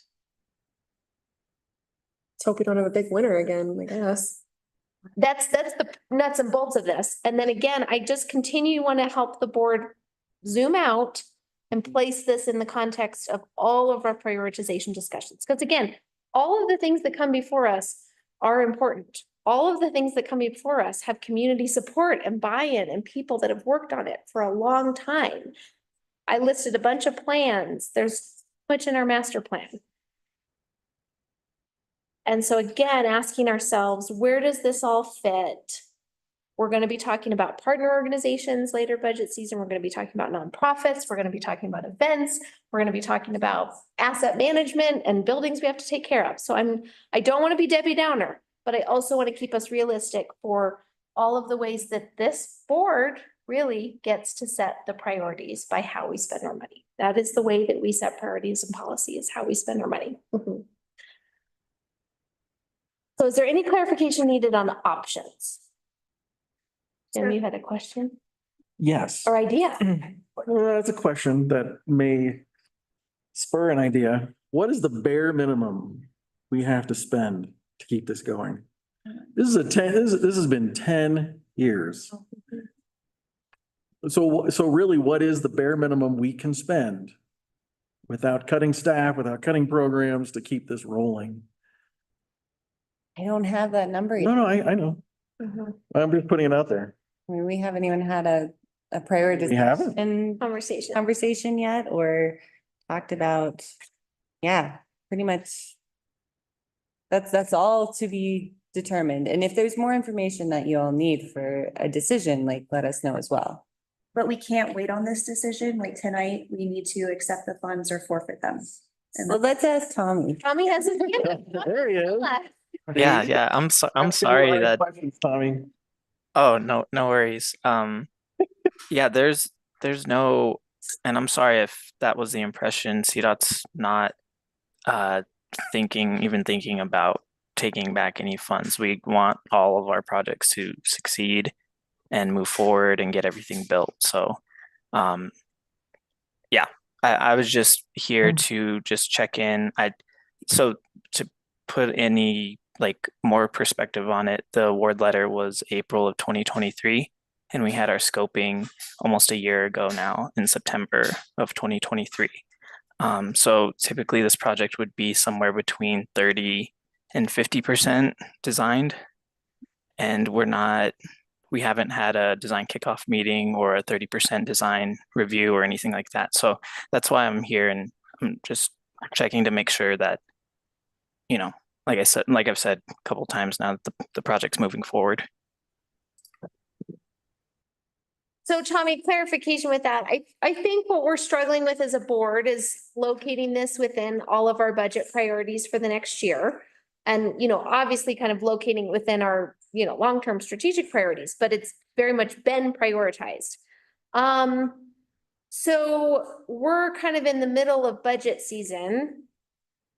And so are there options for this board to have a discussion in, I don't know, Gloria, what's realistic or comfortable timing to locate this conversation within our prioritization budgeting conversation?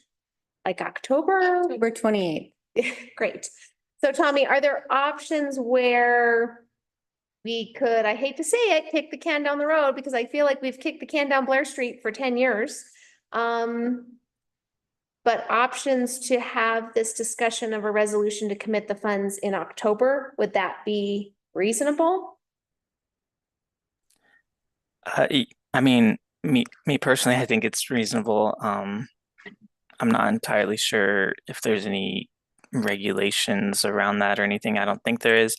I just, like I said, I'm here kind of informally just to be here. So, yeah. We won't quote you as official guidance. Correct. But I think now you have a good sense of sort of where we are in this project and process.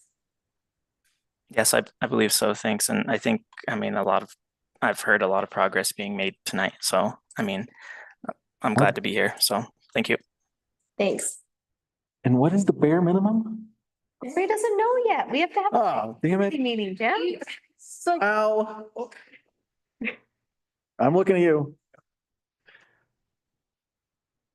We just, October 28th. Between now and then, we can think about it, mull it over, other fun words that you use. Be creative. Can the Blair Street Association assist in this process? Yes. Whether it's money, resources, information.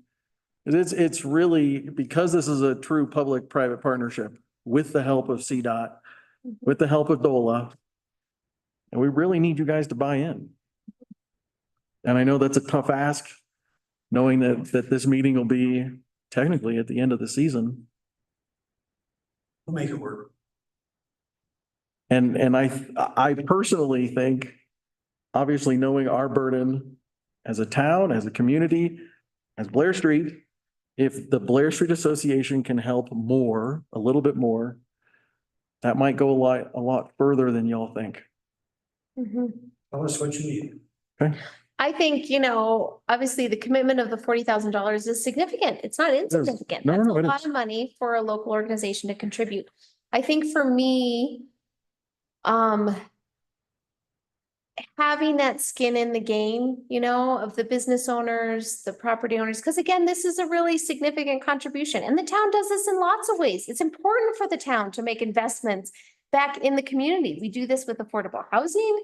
We do this with parks we build. We do this with assets. We do this with other economic development. And so that's a really important thing. And I think you all have heard some of the concerns of myself or some of our other colleagues just about this investment that kind of benefits a small scale of folks, especially considering our investment in NBC Park. But I think just having that give and take and seeing all of you here sitting in this chair, whether you got noticed too late or not, I'm sorry. But seeing you all here, I think is really important and meaningful. And so I think if there's ways that we can keep thinking about this while also acknowledging the trade-offs. I've always worked to help the board as we talk about finances, we talk about budgets, as we talk about priorities. It's not always zero sum, but sometimes it's zero sum. And so we have to think about all these priorities that we all benefit from. So that'd be great to hear back from you guys. Any more questions from the board? Yeah. Are we going to be able to speak at the very end of the meeting? I have a couple of comments. Appreciate the discussion. Yeah, you know what? I would be open if the board is, I'm going Okay. with Jim. Because all of you guys are here, if we want to have a little bit more public comment period, if it gets really rowdy or long, we'll cut you off, but feel free to come on up. Yeah. Yeah. Is the board okay with this? Yeah. Public comments. Okay. So I wanted to thank you for the discussion. And it's very good. A couple of points on your point about as a residents feeling like the money being spent for the sidewalks on Blair Street, we pay much higher taxes than residents. And I'm not doing this for myself. We have sidewalks. We paid for them a long time ago. But if we're trying to make an investment, to your point, we need to make an investment in a pedestrian area. And that the investment has to consider people that are buying properties or considering opening a business up here. Even the fact that this is approved could get more businesses to put the investment in to open a shop. And I do think, to your point, for winter, I happen to believe that it will make a big difference for winter. Because in that plan, the sidewalks are wide enough that the Kubotas can go down. And so that's a big difference. And so we've seen just with you guys that live here, with Eureka and with the town putting in the sidewalk between our sidewalks that were there and Eureka, The traffic over there in the winter is, come over and look this winter. It's unbelievable, the difference, just because we have lights and sidewalks there. And so all those businesses that we've lost on 12th or between 12th and 14th, there's lots of opportunities for little shops in there. And I think if we get the sidewalks and the lighting, people that are coming in will see an opportunity. They're young, have families, and they see an opportunity to start a business and they can see it. And so I do think it's very important to think of it as an investment and a long-term investment. I mean, I'm still for keep the whole project, scale it out. Kind of surprised there's no budget for this since it's been so long, but we can figure that out. I'm happy to help. I am the vice president with Bill on Blair Street Association. And if you need help with that kind of skill set, I'm very good at that. We have a lot of business owners that are good at that. So we can figure out how to get this in the budget. I mean, even wasn't some of the taxes that we just raised, the lodging taxes, wasn't that for infrastructure? Am I wrong? Water and sewer. Water and sewer, okay. Yeah. Well, I mean, we maybe gutters, water and sewer, sidewalks, so. Have you listened to our conversation about rates? I think if we really put our mind to it, there's lots of ways to raise money. 300 something thousand is not a lot of money. It really isn't, but for what it can do, this gets approved and what it can do for people to see and young kids, they're like in their 30s and can start a business. I think it's, it gives them an opportunity and, they're having conversations with people that are giving them loans. And they can say, well, here, look, this is a great buy. Look what they're putting in. And so you got to look way forward, not just what's going to do for tomorrow. So, but thank you. It was very nice. I appreciate it. Just wanted to. Thanks. A quick question, if I may ask, how many members do you guys have? Blair Street Association now, what are we, 20, 25? Yeah. Thanks. Thank you. Thank you. But we can do better on that too, Jen. Come on down, Mike. Oh, Mario's beat you to it. Go for it. Mine will be quick. I just heard the question that like, oh, if we invest in lighting and sidewalks, will anyone actually open like in winter? And whether we do sidewalks or lighting or not, I will be opening in the winter. So we have one more business that like would really benefit from like looking like it's alive past 5 PM when the sun goes down in Blair.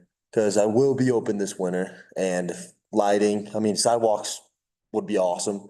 But lighting in winter, once it's dark at 4:30, would definitely be a huge help that I would appreciate very much.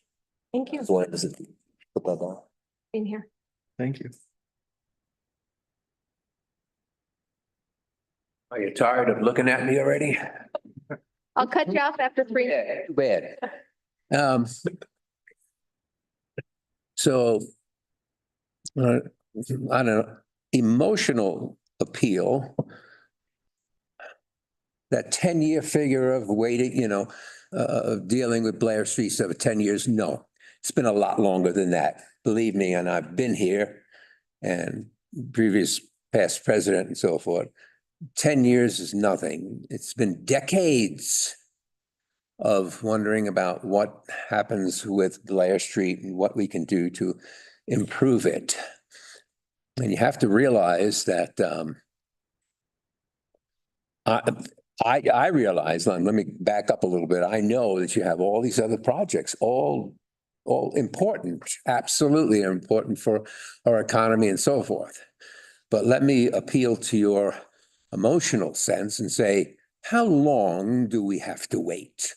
Personally, I've waited for 20 years, 30 years or more. And if you ask the Historical Society, Beveridge, she and I have been having conversations about Blair Street for a lot longer than 10 years, lots longer than 10 years, and what can be done. And she's a great resource. And we have to realize too, that we have to go through the Historical Society to do this job right. It can't be anything half-assed. It's got to be historically valuable. And Bev is wonderful at that. And Bev and I have had long conversations, a lot longer than 10 years. So I'm going to appeal to some of your emotions and so on, saying, how long do these people have to wait? We've got the old business owners, we've got new business owners. So they're looking forward to doing good business on Blair Street, and why shouldn't they? They're putting a big investment into it. So that's important. When people either get off Jim's train or they drive in, where do they congregate?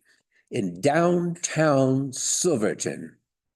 You know what that means? It means Blair Street and Green Street. That's where they congregate. So why shouldn't we do our best, all of us, to make Blair Street, Green Street, the downtown business district, the best that we can? So I know all these other entities have their good reasons for wanting money and wanting to boost whatever they have. And they're all, it's all good by me. But again, I'll ask you, how long do we have to wait? Personally, I've been waiting 20 years, 30 years, and I've tried to put in my time along with Bev. And we have talked about Blair Street, again, decades, not a mere 10 years. It's been a lot longer than that. Some have only been involved 10 years. I've been involved a lot longer than that. So that's where people. I'm going to ask you to wrap it up there, Mike. There it is. Well, you can have one more sentence if you'd like. Note the importance of the downtown district where people hang out. Let's make that the best we can make it. Thank you. Thanks. Man, I got For the sake of time, we'll take a couple more a comments. lot of thoughts. Not a property owner, not a business owner on Blair, again, Chamber of Commerce and just community. Man, I hear clearly, hey, I just want to say I'm so proud of you guys. Like, oh my God, that was a very difficult conversation and you managed that well. That was amazing. Blair Street, yeah, we're down to sidewalks, right? Out of this big vision in the end.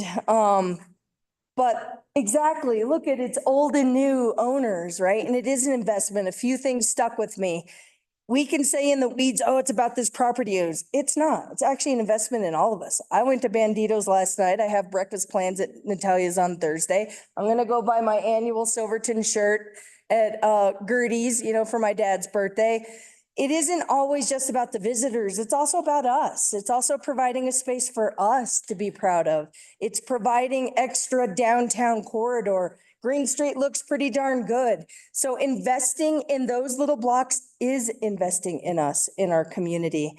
I also hear clearly, Blair Street Association, new and old, you guys got to step it up. You got to meet, you got to get together. They're clearly asking you guys to light a fire under this group. And that means probably raise more money, put more stake in the game. This is a partnership.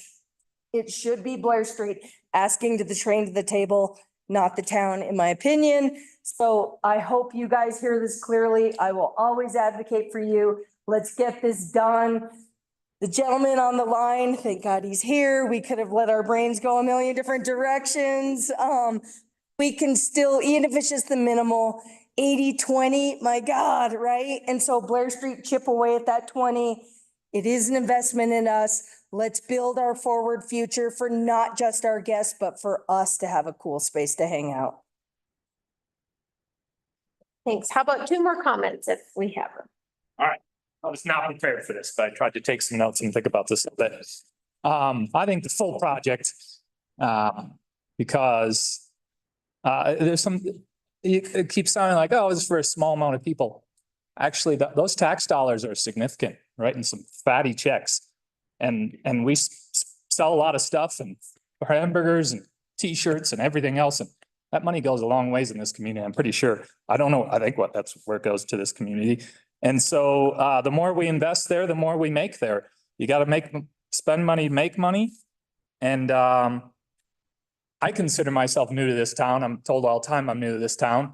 And I'm been here as long as everybody here on the board making this decision. And so it seems kind of crazy. People have been working on this, I guess, for a lot longer than 10, 15 years. People have been prioritizing this, people that see this town and really understand the depth of this town. We have some people here that have that kind of experience with the town, but they've been prioritizing this for a long time. Obviously, it's a good place to put our energy. He said you could spread the money over 10 years, it sounds like.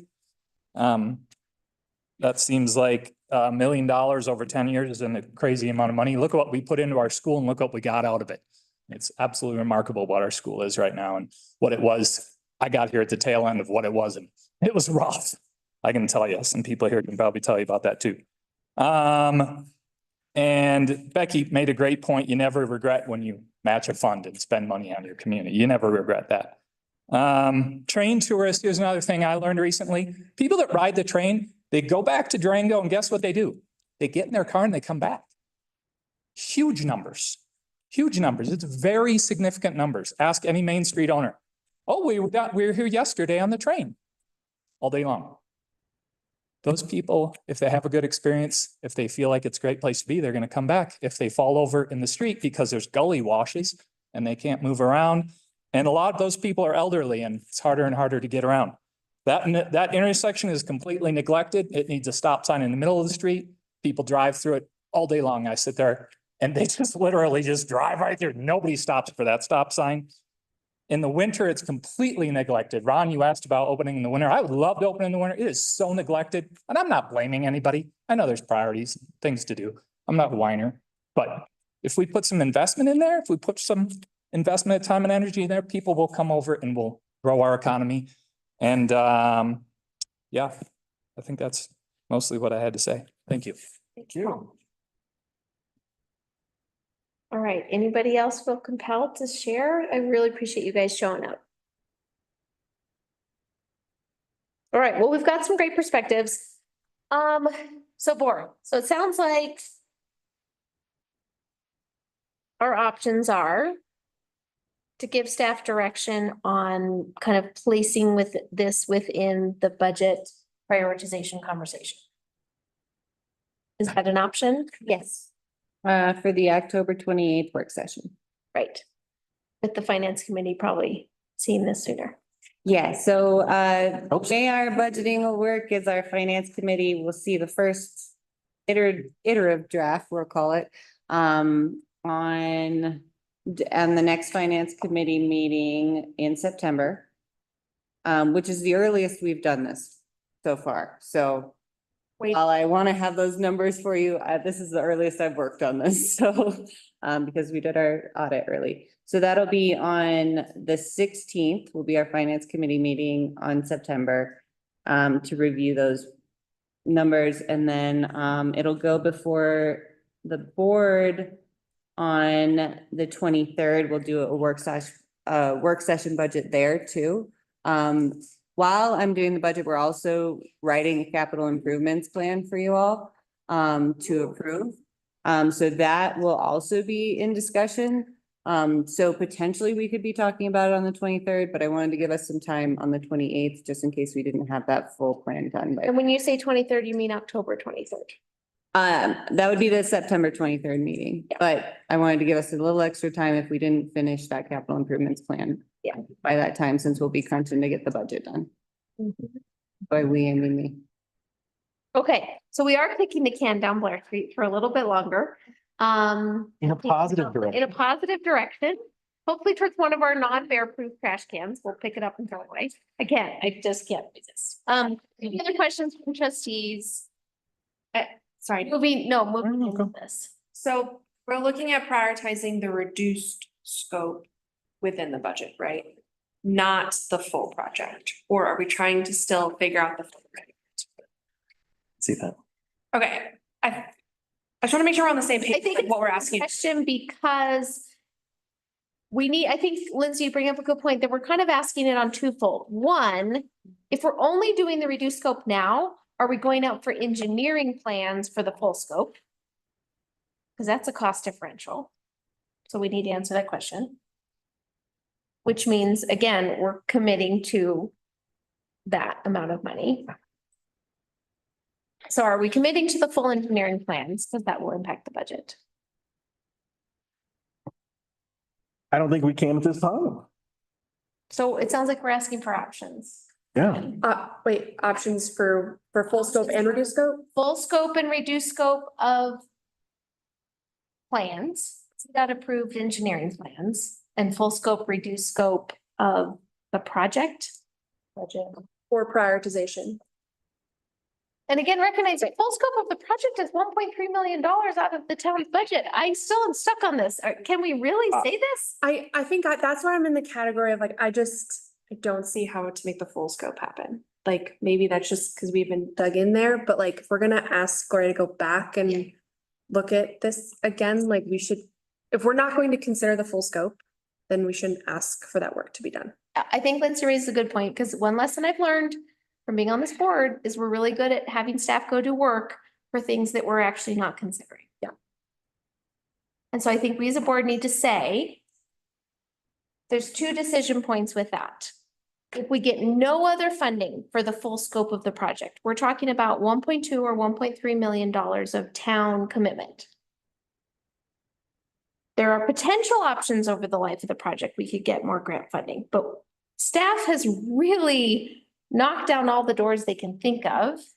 And we're in a time period where the most money is being spent that it will ever be spent. So I think we need to answer two questions. One, if we don't find any other money, is the town willing to commit that level of sum? 1.2 or 1.3 million. And second of all, if we aren't quite willing to commit that amount of money, what's the realistic possibilities for finding others? I think a scaled down approach. I think we should wait till we go through the budget and then see what we have.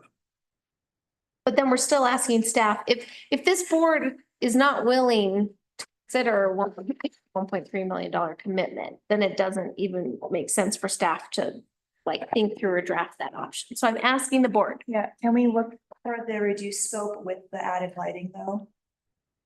Because that's just one thing that I will be, strong on wanting. Having the reduced scope with the lighting. But then we by the money. I don't see it. Like it wouldn't, and I would never be able to say, yes, let's do the $1 million and have to like cut staff. Like that's not really, and that seems like where we're at, even over the course of time. So we just got a whole report on like our audit, like I want the full plan, but it has to pay, like we have to figure out how to pay for it.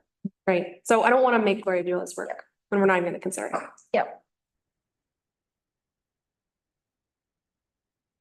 Is there anybody strongly advocating for the full scope of the project with that level of spending?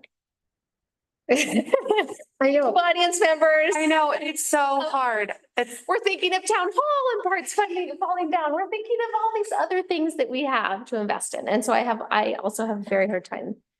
I mean, we've been on the board, I've been on the board for a few months now, and almost every single meeting, it's like, we have like very little funding. We have to figure out a way to find sources, like where's the grant? What are we doing? So it's, Well, one option just kind of popped into my head, and maybe we've thought of it already, but if we went out for RFP for the plans, a full scope RFP for the full plans, and then ask them to phase it out for us. And then we could go from those plans and do one of the phases with this fund. And then we still have those plans in our pocket for whatever. Then we would have already committed to those plans in our pocket for the rest of those. and that could be something we could work on in the future. Irrespective of the CDOT funding, like we fund whatever we can with the funding we. And then we would know the new budget plans would be up to CDOT standards and be able to pursue funding that way. It's off the shelf. We read the first chapter, How's that gonna affect the budget? So it sounds like okay, so it sounds like we're centering on. It sounds like we're centering on consensus that this board would be willing to invest in the full scope of the engineering plans, even if we're not willing to commit to the full scope of funding the project out of pocket. Is that what I'm hearing? Yeah. What was the Ron? scope engineering cost? I think that was fairly high. It was 255,000 with the potential to get half of it paid with DOLA grant. So then we'd be up to 400 match or a 400 commitment, right? Oh, God. Heather, you were saying go to RFQ and maybe starting over. SGM is Yeah. invaluable to. Yeah. Oh, right. I don't want. For the, There you go. Another, how does staff feel about that? Like, that's again prioritizing staff time. We do what you direct us to do. I don't want you to fall out of your chair. if you're looking at paying 20% of what those plans. I didn't see it. Yeah. Cost. There's If budgeting, we use the TAP funds, yes. yes. So our option, we could use the TAP funds to fund the full scope of the engineering plans if we go out for RFQ. Okay. RFP. Yes. But then it takes away from the amount we could potentially have for lighting. Yeah. We go with B, it's 130,000. Bill, did you have something to add? I don't know how much different plans would cost, whether it's full scope or reduced scope. I'm sure it's not a 2-to-1 cost difference. Yeah. It consists of the same elements, it's just quantity, really. Yeah. So it seems that if you are concerned about how you pay for the full scope, and therefore you choose a limited scope project and have plans derived for that, you really don't have an opportunity to go back in at a later date. Yeah. In any kind of cost-effective way. Yeah. Saying, hey, let's, we weren't expecting this, but let's go ahead and try to do the full thing. You're really starting from scratch at that. It's going to be very expensive. Yeah. So if the presumption is accurate, that doing the full plans doesn't cost dramatically more than the limited scopes, it makes sense to have the full set of plans, but have it planned in a way that it could be done in phases. Yeah. So that it isn't a difficult thing to implement. And you never know what comes along in terms of additional grant funding going forward over the next year or two. That might provide some opportunities that we can't see on the horizon yet, but at least you're set up for it. Yeah. All right, so it sounds like there's a proposal to have Gloria look at the budget impacts for going forward with the full engineering plans. And then this phased approach, again, recognizing even if we do a phased approach, I want everybody to still keep in their mind, we have a grant match commitment. That doesn't change regardless because we have a grant match commitment of a certain amount of money. That's a fixed price. So just keeping that in mind when it comes to the budget impacts. Okay. Are we clear?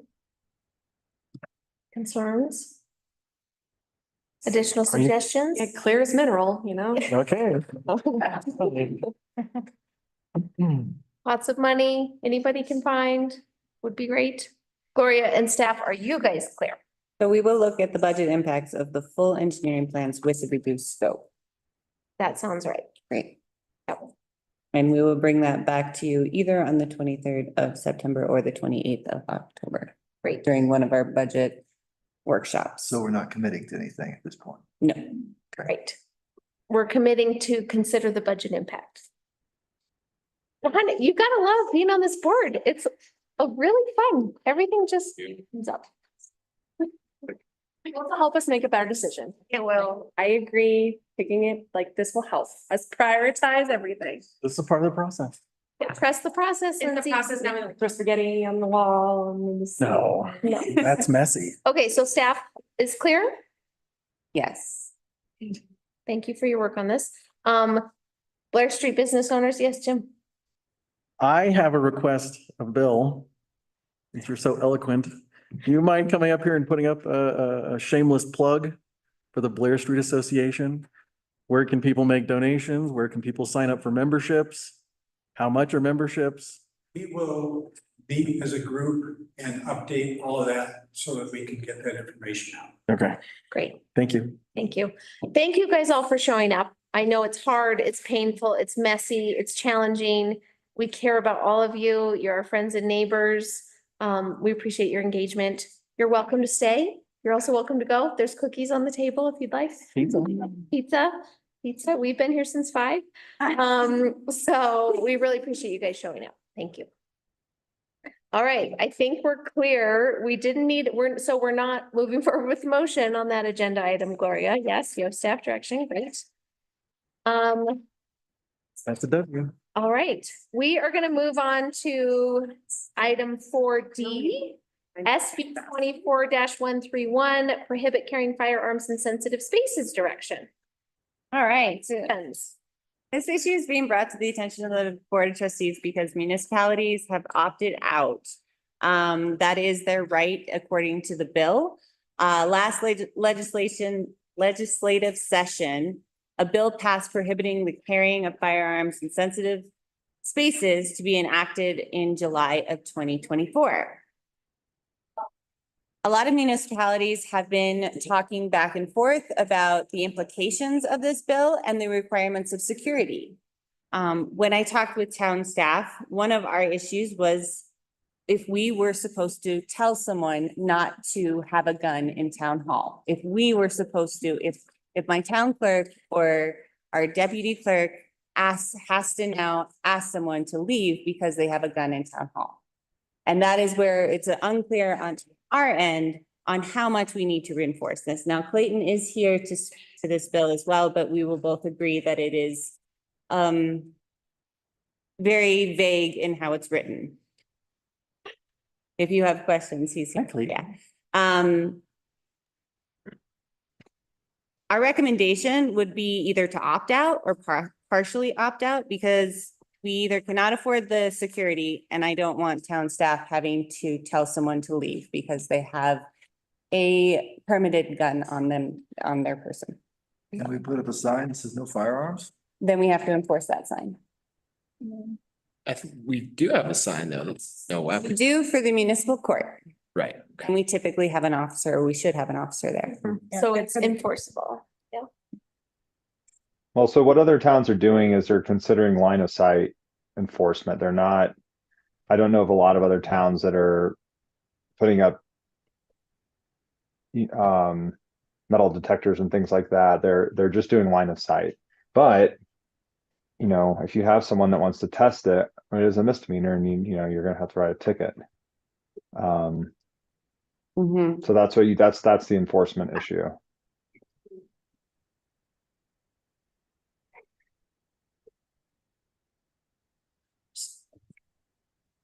We'd have to call an officer over to write them a citation if someone brought a gun in here to a meeting. Yes. I think this feels really uncomfortable for staff to enforce. Yeah. I mean, I don't have problems with the intent of this, but it feels really uncomfortable with staff to enforce.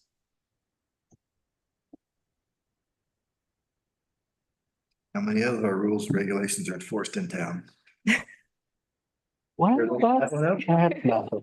That's easy. Look at this. Line item for code enforcement, full-time code enforcement officer. That's what I hear Ron advocating for. What, so these other towns, Monument, Monte Vista, it sounds like they've done option 2? Opt out? Yes. Okay. Because option 3 gets complicated. Yes, and actually Clayton came up with option 3, so you're gonna have to ask him on the option 3 one. I just had option 1 and 2. Okay. So, okay, so what certain people are doing, and you know, it's the Second Amendment argument that anything you do to restrict the use of weapons is only going to restrict the use of weapons for people who follow the rules, i.e. criminals are still going to carry weapons because they're criminals and they don't care about, you know, breaking the law. And so you're just basically de-weaponizing good guys that might be in a position to help if there were bad guys. So that's like the whole argument, right? So what some people have done though is said, well, we have staff members and we have people that we know carry within our public buildings and spaces, and we want them to be able to continue to carry. But we don't just want any, you know, gun-toting person to come in, because what this does is it changes the law in a couple aspects. One of the major aspects is that it makes certain things, it makes concealed carry along with open carry illegal in these spaces. You can't opt out of all the spaces from the bill. You can only opt out of those spaces listed in Part 1B, which more or less is your government buildings, et cetera. So there's still going to be there are still going to be parts of this bill that are going to be applicable to other sensitive areas as defined by the bill, but you can opt out of those areas as described in section 1B of the code. So that's, local government chambers and galleries, meetings of government bodies, courthouses, or any portion of the building used for a courthouse. I suggest you don't let people carry weapons in the courthouse, which is not a part of that section that goes into Part 3B3. But anyway, you can opt out of everything else. What some towns have done is just allowed certain members of their faculty, or excuse me, their employees to carry weapons because they don't have security, and so they want their people to be armed. That's why that's in there. It's just because I've seen a couple other towns do it, and it's completely up to the board. So my question to board and staff, I'm putting staff on the spot a little bit, is it seems like it's answering the question of, does it feel more uncomfortable or threatening to have folks in this chamber or coming into town hall front desk with a weapon, or asking someone with a weapon to please leave? Which feels more uncomfortable? I would rather not have to ask someone. Because that seems like a situation that could escalate where they're probably not gonna do anything wrong. And so why even give them the opportunity to get irate? And we have had previous even board members come with concealed carry. We're talking about this building, pretty much, right? Okay. Would Anisi also qualify? I mean, I'm just trying to think of like, where are all the places we're actually talking? I mean, in the bathrooms and in the. That's it. Yeah. Public buildings that are controlled by the town. Government buildings. Right. Government buildings are like public meetings and, Yeah, I'm trying to make sure we're like all talking about Library. there'd be the library here. The Visitor center. Building, right? Visitor center. If we adopted it, if we apply to those places. Well, it's in. It is adopted. Right. I mean, if we amend it, we could exclude certain places or certain people, and or we could just. Because then it's not just asking, town staff, but it's also asking visitor center. Yeah. Library staff, the list gets big. Mhm.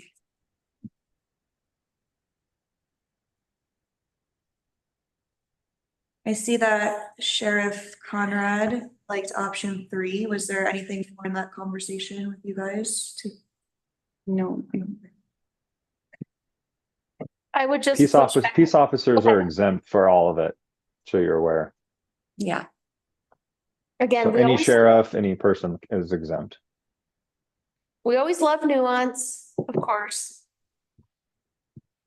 But I'm just wondering if it's not easier for town staff, for board, for everybody, if we just exempt.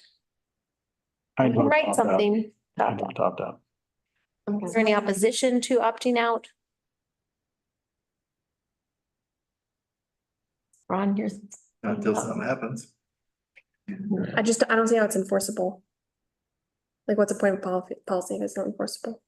Like I say, some of our rules here in town are enforced.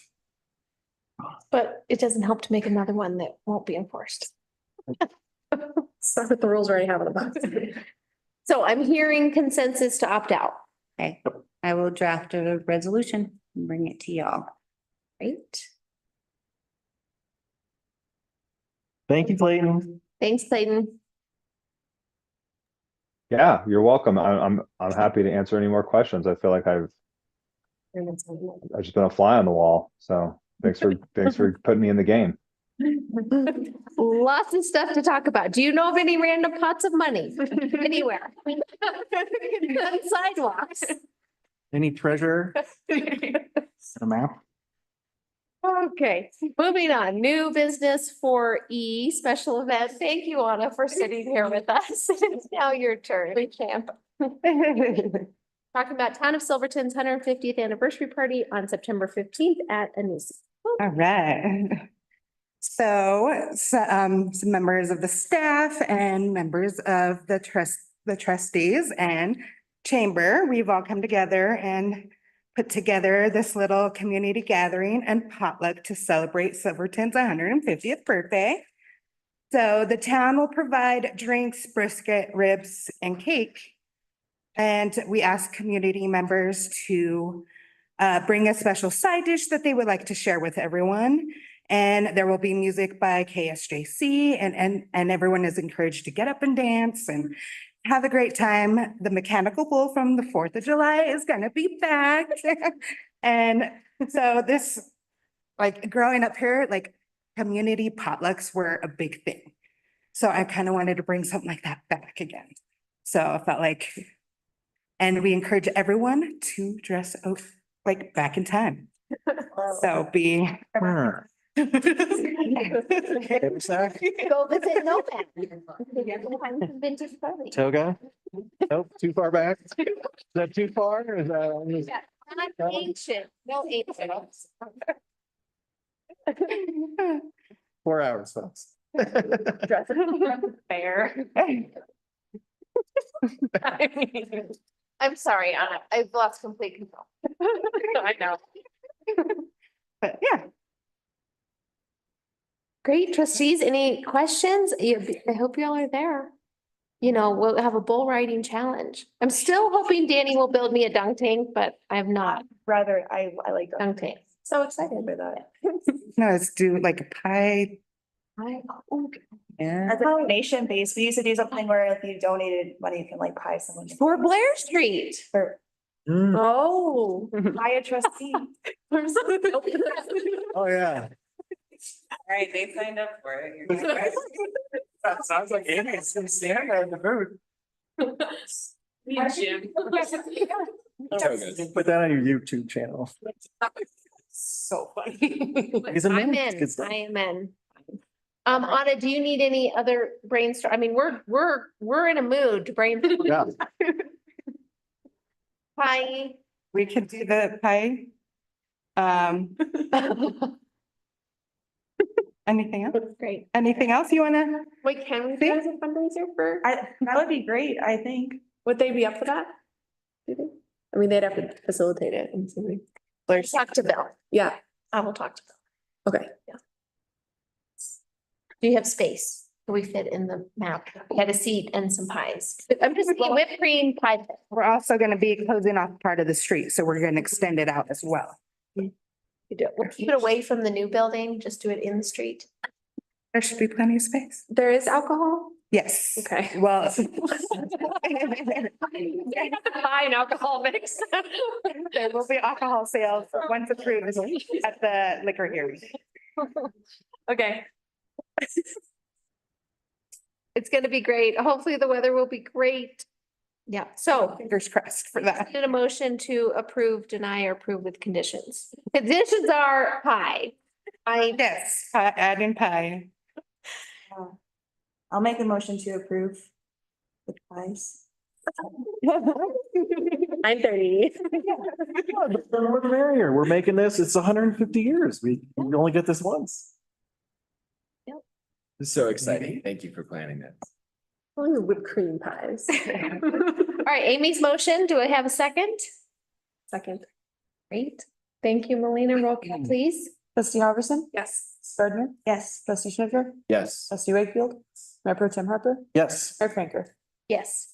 And if you voted yes, it means you are part of it. All right, I like it. If we could raise money for the project, Nice. Says we are not collaborative and yeah. we are collaborative. Okay, moving on to consent agenda. All right, so I included an administrative resolution that the board already approved for the unbudgeted expenditure of the Kendall lift. So this is for auditing purposes as the contract has already been signed and the work has already begun. And then I also just completed the June sales tax report with Willie today because there was an error at the Department of Revenue, which led to the delay.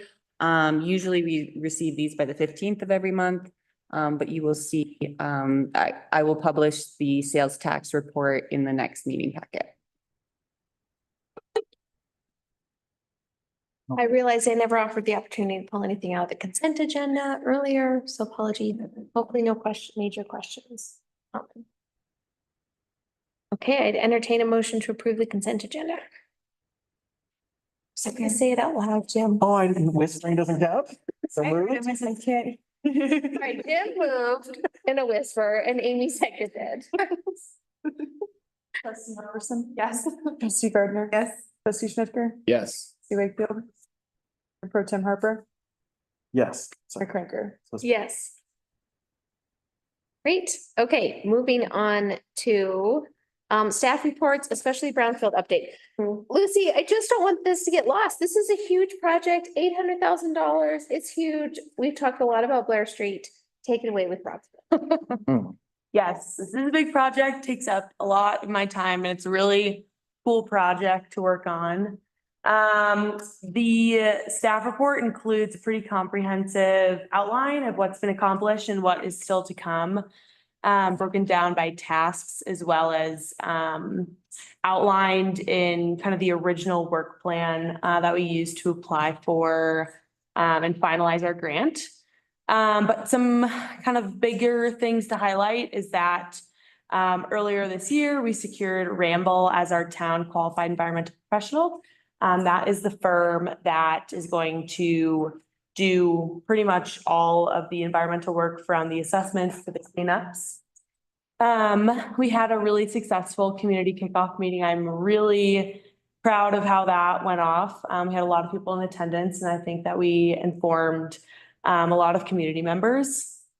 We have established our Brownfield Steering Committee. This is a requirement of our work plan to bring together community members to essentially kind of just be there as a group for staff to talk through some of these kind of phase one assessments and some of our plans before we go out to the community and just make sure that staff is staying on track. And so in that steering committee, we have members from the BPMD, from the school, and from public health. And so our first meeting will be in September. And then our environmental assessments are underway. We have our phase one environmental assessment happening at the Boxcar Apartment site, which is in the rear of the Anvil Mountain subdivision. That site will be affordable housing. And then we have our phase one almost complete at the Lackawanna Mill site, which is located just northeast of town and is planned to be reused as potential reuse as a community center of some kind. So those phase ones are almost done. Next step in the process would be to get a phase two environmental assessment, and the phase two environmental assessment will inform the cleanup process and the potential reuse of the sites.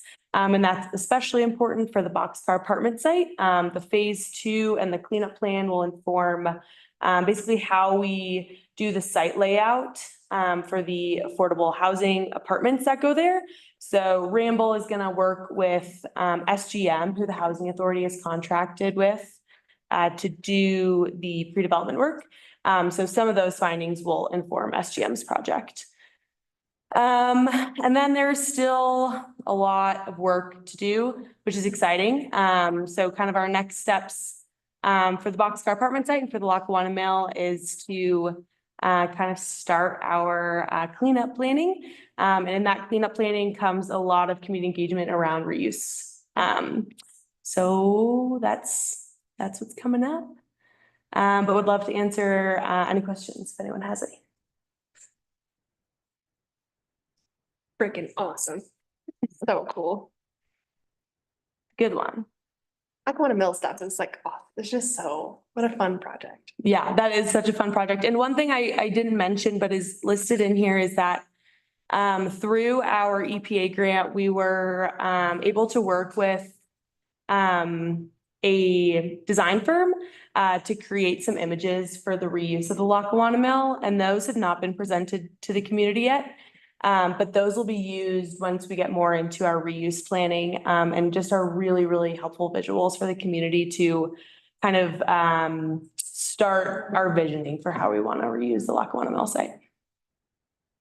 Very exciting.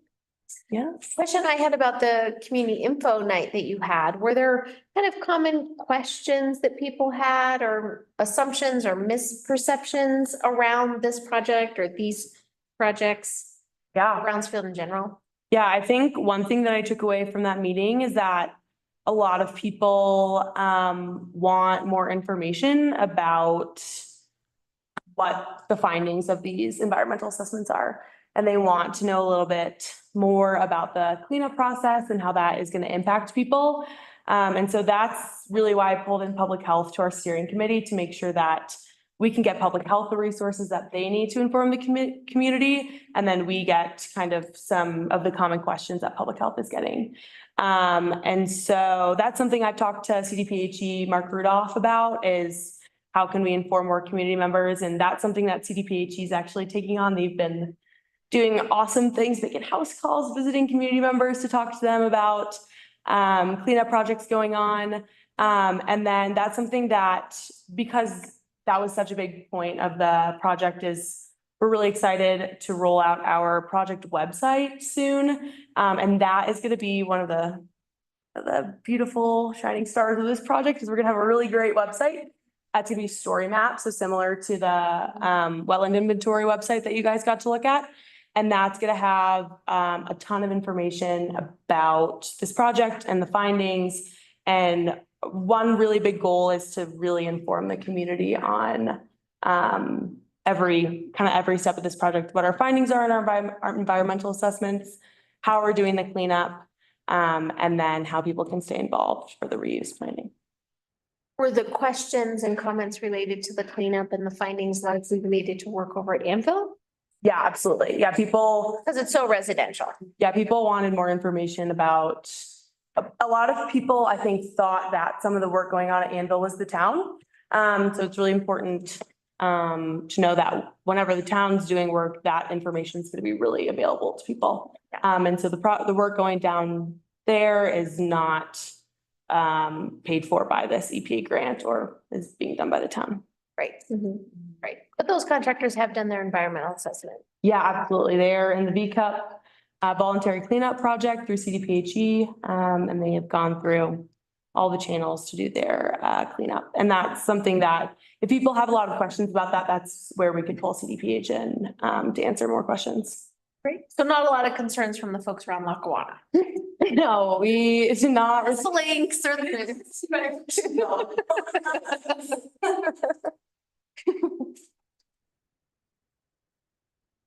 Any other trustee questions about this big effort?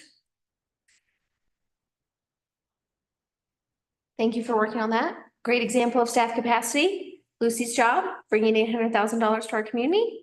Just putting it out there. Thank you, Lucy. I also would like to announce that Ann Chase, our Housing Authority Director, was just accepted into DU's first Affordable Housing Certificate Program. So this is the first program in the state of Colorado of its kind. And she's in the first cohort, and she also received a substantial scholarship for it. So we are very excited to have her attend that certificate program. And then I want to thank my entire team for their dedication and hard work this summer.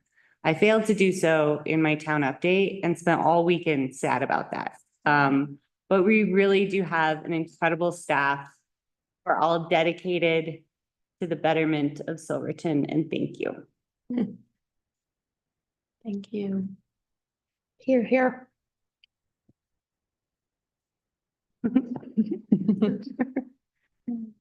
Great. That was the last word, right? Yeah. Jim and I learned this at one of our meetings. Thank you, staff. It's been a busy summer. We pour one out for staff at the 150th.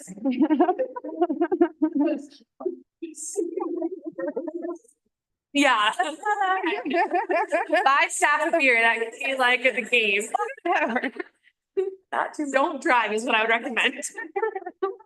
One per person. And the Brownsfield meeting was the first place where we heard that Silverton's doing more than Cleveland, so. Yeah, that's Saying that. could really highlight that. Silverton has more going on than Cleveland, Ohio. Nothing against Cleveland, but we're pretty great. All right, moving on to number 7, committee and board reports. We had a lot. So Historic Review Committee, are you a new member of this? Who's the new? I am, Sorry. yeah. Would you like to share an update? I can, yeah, so we had a work session of the Historic Review Committee. We did not have new applications to review. And we just discussed the land use code rewrite. Couple of things to highlight from that were highlights for the members of that committee were the change or the removal of the architectural review overlay district, the AROD, and moving to like a Green Street, zone basically. And there were questions around that, but I think generally people understand the purpose. Multiple comments from every member of the committee about a desire for things to be made as straightforward as possible in every aspect of what we do when we're looking at land use. And some confusion and concerns about the Department of Interior's standards for historic preservation. I think those were addressed, but it was good, I think, for us to like recognize that is going to be a point of confusion for people moving away from the builder's handbook into these Department of Interior standards. One piece of the confusion was that they do not, in our context, apply to the interior of buildings. They are simply published by the Department of the Interior. Which was funny. Good point of clarification. Yeah. Another concern was around the kind of new approval process for staff to be able to approve so-called minor applications for building alterations, improvements, or repairs.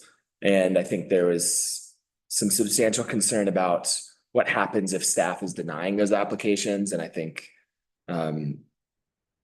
again, that was addressed, but another thing to flag, just that the process changing will require some good messaging around all of the opportunities for people to appeal and to work with town staff to make sure they have good and complete applications. And then the last thing I think is something that's on all of our radar probably is the proposed change to a 45-foot building height limit. That was a concern for many members of the committee. And that's it. We just talked about things that stressed people out about the new land use code. Had a great conversation. Great. Wasn't there also, is there a piece, or am I making it up in the new land use code where the Historic Review Committee actually has more decision-making authority on these applications and they're not coming to the board for decision-making authority in the same way? Does that sound right? Yeah, okay. Just checking if I read that right. Yeah, and I think that was something that the committee at least is very supportive of, but we're confused about a little bit. Yeah, About how that works. yeah. Because it had been established to be an advisory committee. Right. And the new code would change it to be a decision-making body. Yes. Correct, which would then leave the board as a body for Yeah, appeal that's. Which I think, genuinely again, that makes a lot of sense, because if we're the decision-making body and we're the appeal body, seems weird. Yeah, is that the main reason for that change? To have separate decision-making bodies and appeal bodies? And to not put so much burden on these meetings. So if we can spread that out a little bit. Great, yeah. And that's how the Historic Review Committee was originally established. And then when we separated it, the board requested that that board be administrative until the new land use code was adopted. Yeah, great. That's right. Thank you, Lucy. Thanks, Carl. Any other questions for Carl? Okay, moving on. What's our next one? Sneffels Energy Board. These are funny. we're just not part of the cool kids club yet, I feel like. That's really what's going on here. I'm glad I didn't drive over to the pass for it. So, a lot of review of what they basically were going through the greenhouse gas inventory, and how to actually meet these emissions reductions. We have not had, we have not done our inventory yet. It's not help with that. I actually meant to look this up while you were talking, Carl. I think Emma did email me and said they're going to try and get to that soon. So we'll actually know where we're at, because then the modeling can help us reduce. So Kendra, yeah, in the next by the fall, will be able to give a presentation to us about our inventory. It's tough because we haven't been keeping track. Whereas like Telluride and other communities who have been thinking about this for a lot longer have been keeping track of their greenhouse gases. So they're gonna have to do a lot of estimating. And Gloria, can you remind me the grant name that they're looking for that we'll have support with, like technical support? Yeah, so it's for the energy code, right? Yeah. Building and energy codes. I don't remember the exact name. Anyway, yeah. But there's, I think the point of being in this committee is the resources across the community, innovative ideas, and then this technical support aspect for helping us meet our emissions reductions. Like, to not sugarcoat it, it's gonna be super tough to meet the goals. And every community is gonna experience that. So just know that that's another challenge ahead. We'll have to figure out. Luckily, we don't have an airport. That, yes. Howardsville, we're coming for you. Excuse me, an airstrip out there? It's still, I think it's still, I think it's voted for an airstrip out there. I don't see that in the county land use. I don't see airports in there. I think it is there. I looked at it. Yeah. Okay. Questions for Lindsay? Thanks for being there. Oh, yeah. Thank you. All right, utility committee. You guys have been having lots of fun. Jim, do you mind if I take this one? Oh my gosh, I would love it. Okay, so the utility committee met on rates and they recommended a 15% increase on water and sewer rates to start off with. And so I wanted to bring that before the entire board. I'd like to ask the board for staff direction on the utility committee's request. I would also like to advise that we keep working through the levers, the admin fees, the meters, the EQRs, prioritizing CIPs, to come up with a more gradual rate increase plan, and have this in place before November 1st, for the 2025 budget. But I do really appreciate the utility committee's immediate response to this issue, and also wanted to respect their recommendation to the board. You're saying more gradual than the 15% that was recommended by the utility. Right. Gotcha. I think we need a clarification on that 15%. Is that 15% of the total bill or 15% of the base rate? It was That would be $33 increase on the current. On the base Yeah. rate? Base rate of water and sewer, not. Yes, just water and sewer.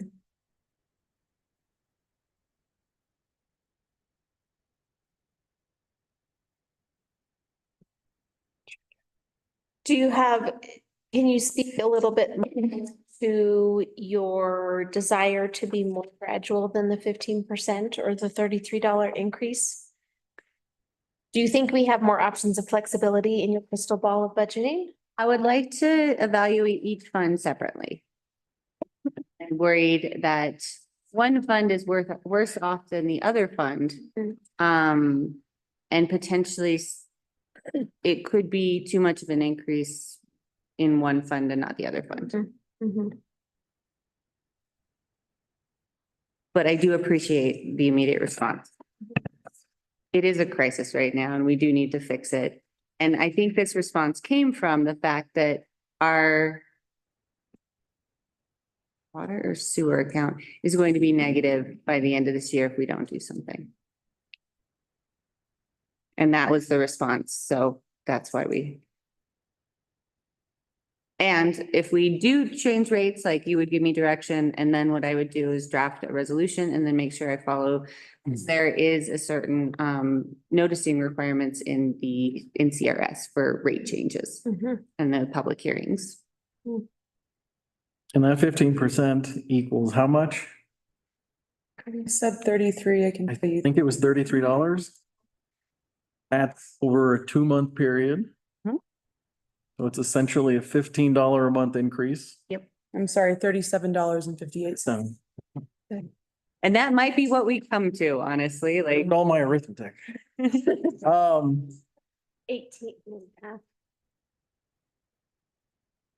The thought process and we having community engagement.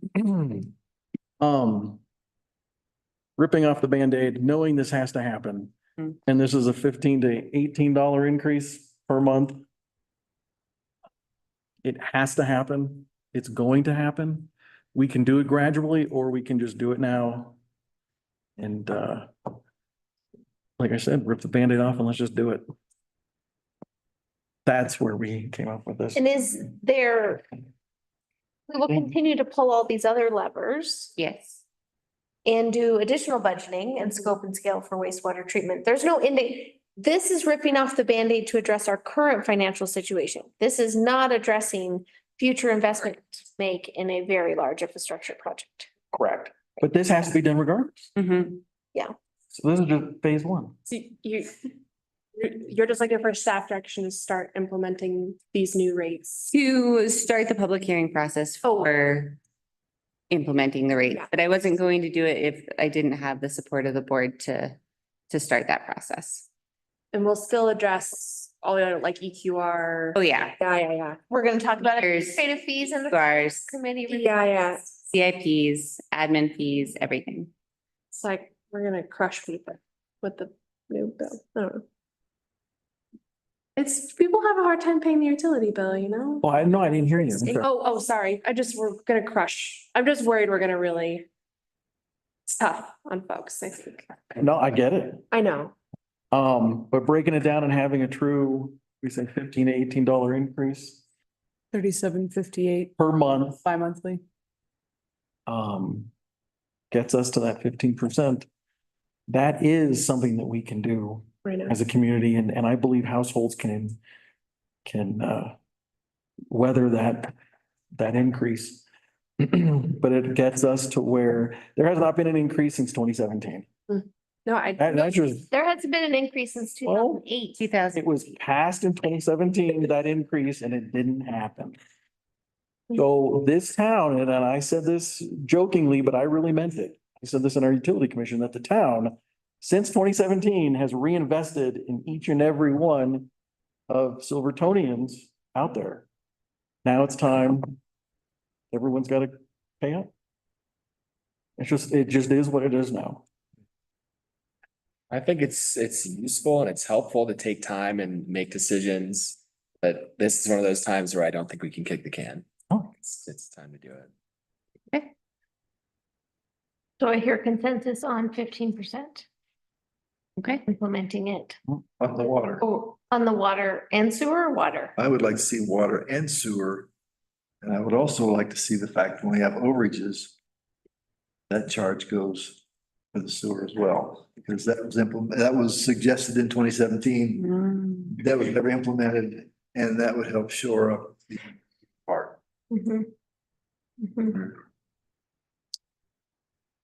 So you're saying, Ron, the 15% on both, on both? Yes. Yeah. And the charge on overage for water that goes to the sewer. It was never implemented, but suggested in 2017. Is that clear for you? Yes. Me too. Sorry. Go ahead. This is kind of separate. If we're clear on that, are we still planning on doing this like the lead pipes kind of analysis this year? I assume we have to, right? Yes, that's going on right now. Okay. Are we still gonna offer $20 to folks? No, we're not, because they changed the rules a little bit so that it's after a certain age of a house. And we determined that by offering that, we wouldn't. Oh, yeah. save ourselves time, basically. Yeah, okay.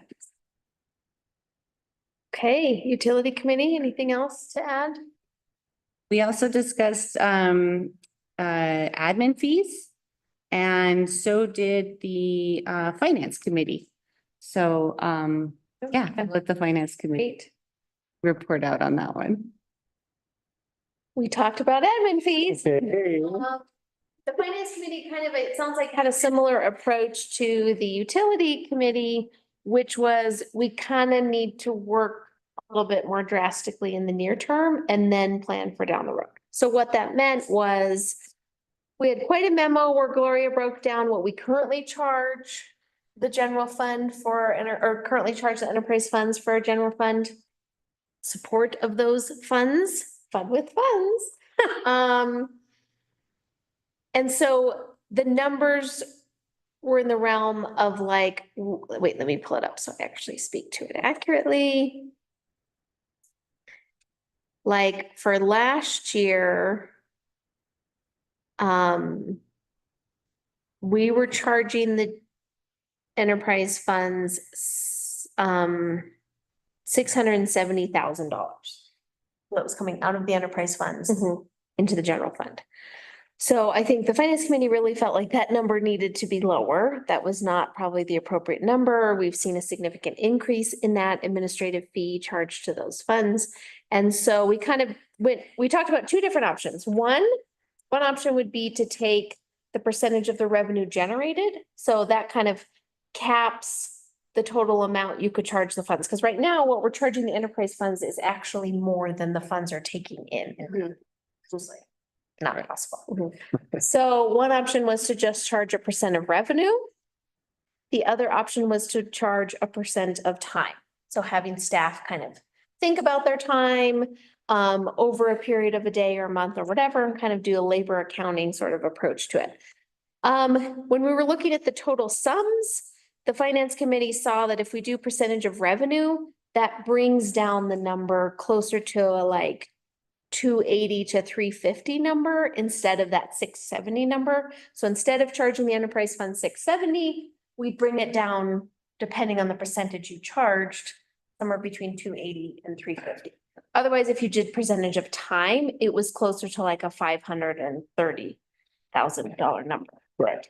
Yes. Which is why the utility subcommittee, we're talking about a hybrid 1 and 2. Yes. Looking. Which is what the finance committee thought was brilliant. As it is. Ron's idea, which was. And that's really what water and sewer is about. Jim, you went there. We're coming up on hour 5. Okay, so the finance committee agreed with the utility committee. In the first year, let's get to the lower number right away. And then over the next year, let's have staff track their time, kind of think about how they're allocating their time. We don't want this to be burdensome for staff in perpetuity. We just kind of want to get a good enough sense of how much these funds should support. So that's where we came to. Great recommendation. It's gonna come before the board, or really, do you even need board approval to change administration? It will be in the budget. Great. Yeah. Great. And then it also comes before the board in your financial management policy that we did too. That was Went over the amazing. June. Oh, go ahead. You were telling me I'm amazing. The Lori put together a financial management policy and I just want to croon over it. It's what this town has needed for a really long time. Gloria wears the hat of planning director, town administrator, and financial director. I hope everybody realizes that.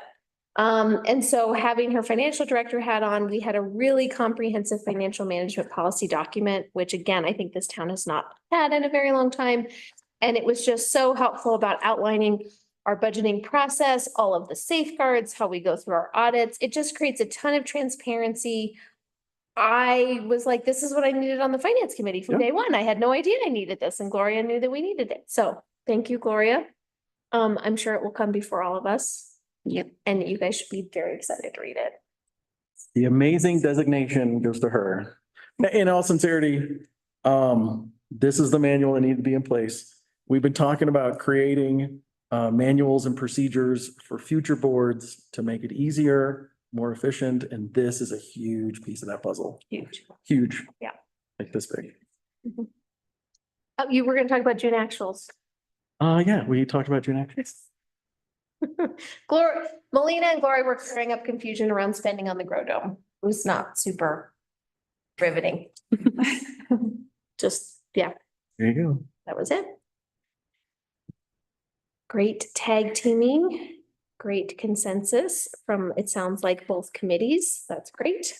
All right, let me find my agenda. We're moving on to the we jumped to Finance Committee. We have Library Board after Utility Committee. Oh, I got that one. Okay, library board met. I was only able to attend for a half hour, but we were able to get mostly through the agenda. The library is opening a food pantry. So drop off non-perishable food or go pick some up, basically. It's pretty straightforward there.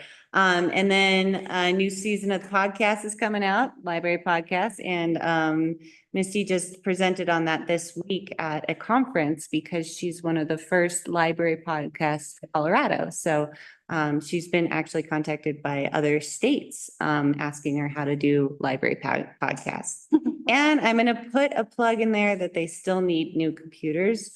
And I just think I'd throw that out there anytime I get. Those random pots of money. Shameless plugs, I like it. Computers, preferably Macs. That's what she said. I was very impressed with the slide you had, Gloria, on the library that was like that they've done 170 some programs in the last year. Yeah. I think really amazing services providing there. The passport programs. Yeah. Great. Okay, next up is Personnel and Ordinance Committee. Also having a lot of fun in town. Are we? Amy, you want to take it? Yeah. Or Just a lot of recreational talk. our third meeting about RVs, workforce RVs, short-term RVs, visiting friends and family. We did come to a consensus for workforce RVs that there needs to be a more detailed application process. There should be an application fee. And we did discuss monthly fees as well. A few things that will come to the board is should there be one RV per parcel or one RV per lot? And also, should they be allowed on vacant land, or do there need to be some sort of utility on the property? And when you guys are talking about vacant land, are you talking about totally unimproved? Unimproved, yeah. Some level of utility on there or another structure on there? Unimproved. Yeah, our discussion really centered around whether or not there are utilities available. Yeah. And that, could theoretically happen on a lot that doesn't have a structure on it. Yeah. But that would be, improved in the context of our discussion. Thanks. Right, anything else to add? Good. No, it was really good. We're gonna bring this subject to the Board of Trustees in a work session in the next few months. Great. Oh, Ben's going to fun. A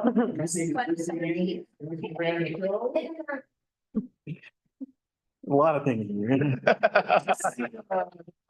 Lucy ran the discussion. It was terrific. Yeah. And then everyone involved, John, it was terrific.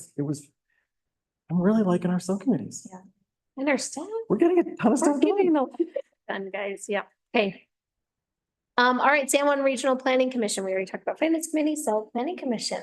Yeah. The only thing that was up for discussion was improvements over in Minnehaha. I think that was the final approval they needed for a new dwelling. You're familiar with skiing up there, that's over on the knoll. So they will be putting in a cabin up there. A lot of the discussion focused on, as Jim for me, classic Silverton conversation. Can we recreate on people's private property? So that was interesting. I think at the end of the day, we landed on not putting anything in writing around use, or like giving access to recreational users on private property. I think the owners were just concerned that that might be getting the cat out of the bag. there is conversation with the county. I just think this is relevant because it's like Minnehaha is like the easiest place to ski in town. And like the most low angle, so the place where people go the most when there's high abbey danger. So it's relevant. But the county is considering putting in a sign at the bottom there. That is more around like respect, like you're on private property, like have a little decency. The quote from the owner was, respect gets respect. So I think that's relevant. And then the last kind of conversation we had as I wanted to click leave Zoom was around concern of timeline for the land use code. That the committee is just feeling like they want to spend a lot of time reviewing and understanding. So sounds like we have a solution to that, but I'm sure questions will come up in that committee that we'll want to dig into to be able to meet the end of the year timeline. So, Regina? First draft is ready. Yeah, That's what I good. said. I spent Sunday, it was riveting, and very interesting. Did I believe it. date with the land. I believe it. Yeah, if you're on the planning committee, you probably should be interested in the land use code. So I'll put that out there. Right. All right, moving on, trustee reports.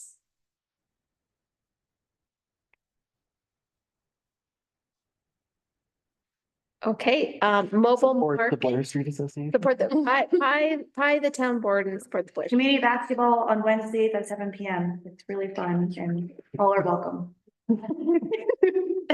And mobile market on Thursday, starting at 4.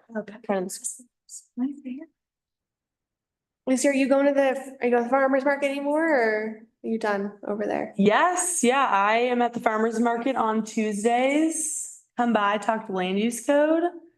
And we have a number of events happening in September. September 12th, we have our land use community night. And then September 13th, we'll be at Summer Sounds. And then September 14th, we'll be at Silverton Creates Market and our own little booth. So lots of opportunities to get involved. You guys can't all come out of the woodworks in December and say you did not know about this. This is your time. Go click on the link, read the drafts, pick the sections you like, find Lucy with the stickers. This train is moving forward. I'll say train. Lucy's booth is absolutely terrific. Over at, no one heard that. Lucy's booth is absolutely terrific over at the farmer's market. And you've had a bunch of people come up to you. Yeah. Asking questions, making comments. It's been really good. We were just gonna go to one farmer's market, but we're going to like a lot of them now, all of them. It's great community outreach. Yeah, we're getting a lot of people that range in how much they know about the land use code update, the land use code, the town of Silverton. So it's been really good all around. Great. Thank you guys for being there and going. Yeah. Great. So show up to any of those. All right. We have no continued business. We'll open it up for a remaining public comment for our one participant online. If you'd like to make a public comment, please click the raise hand button. Promote you to panelist. All right, seeing none, we'll close our ending public comment. The time is 10 o'clock on the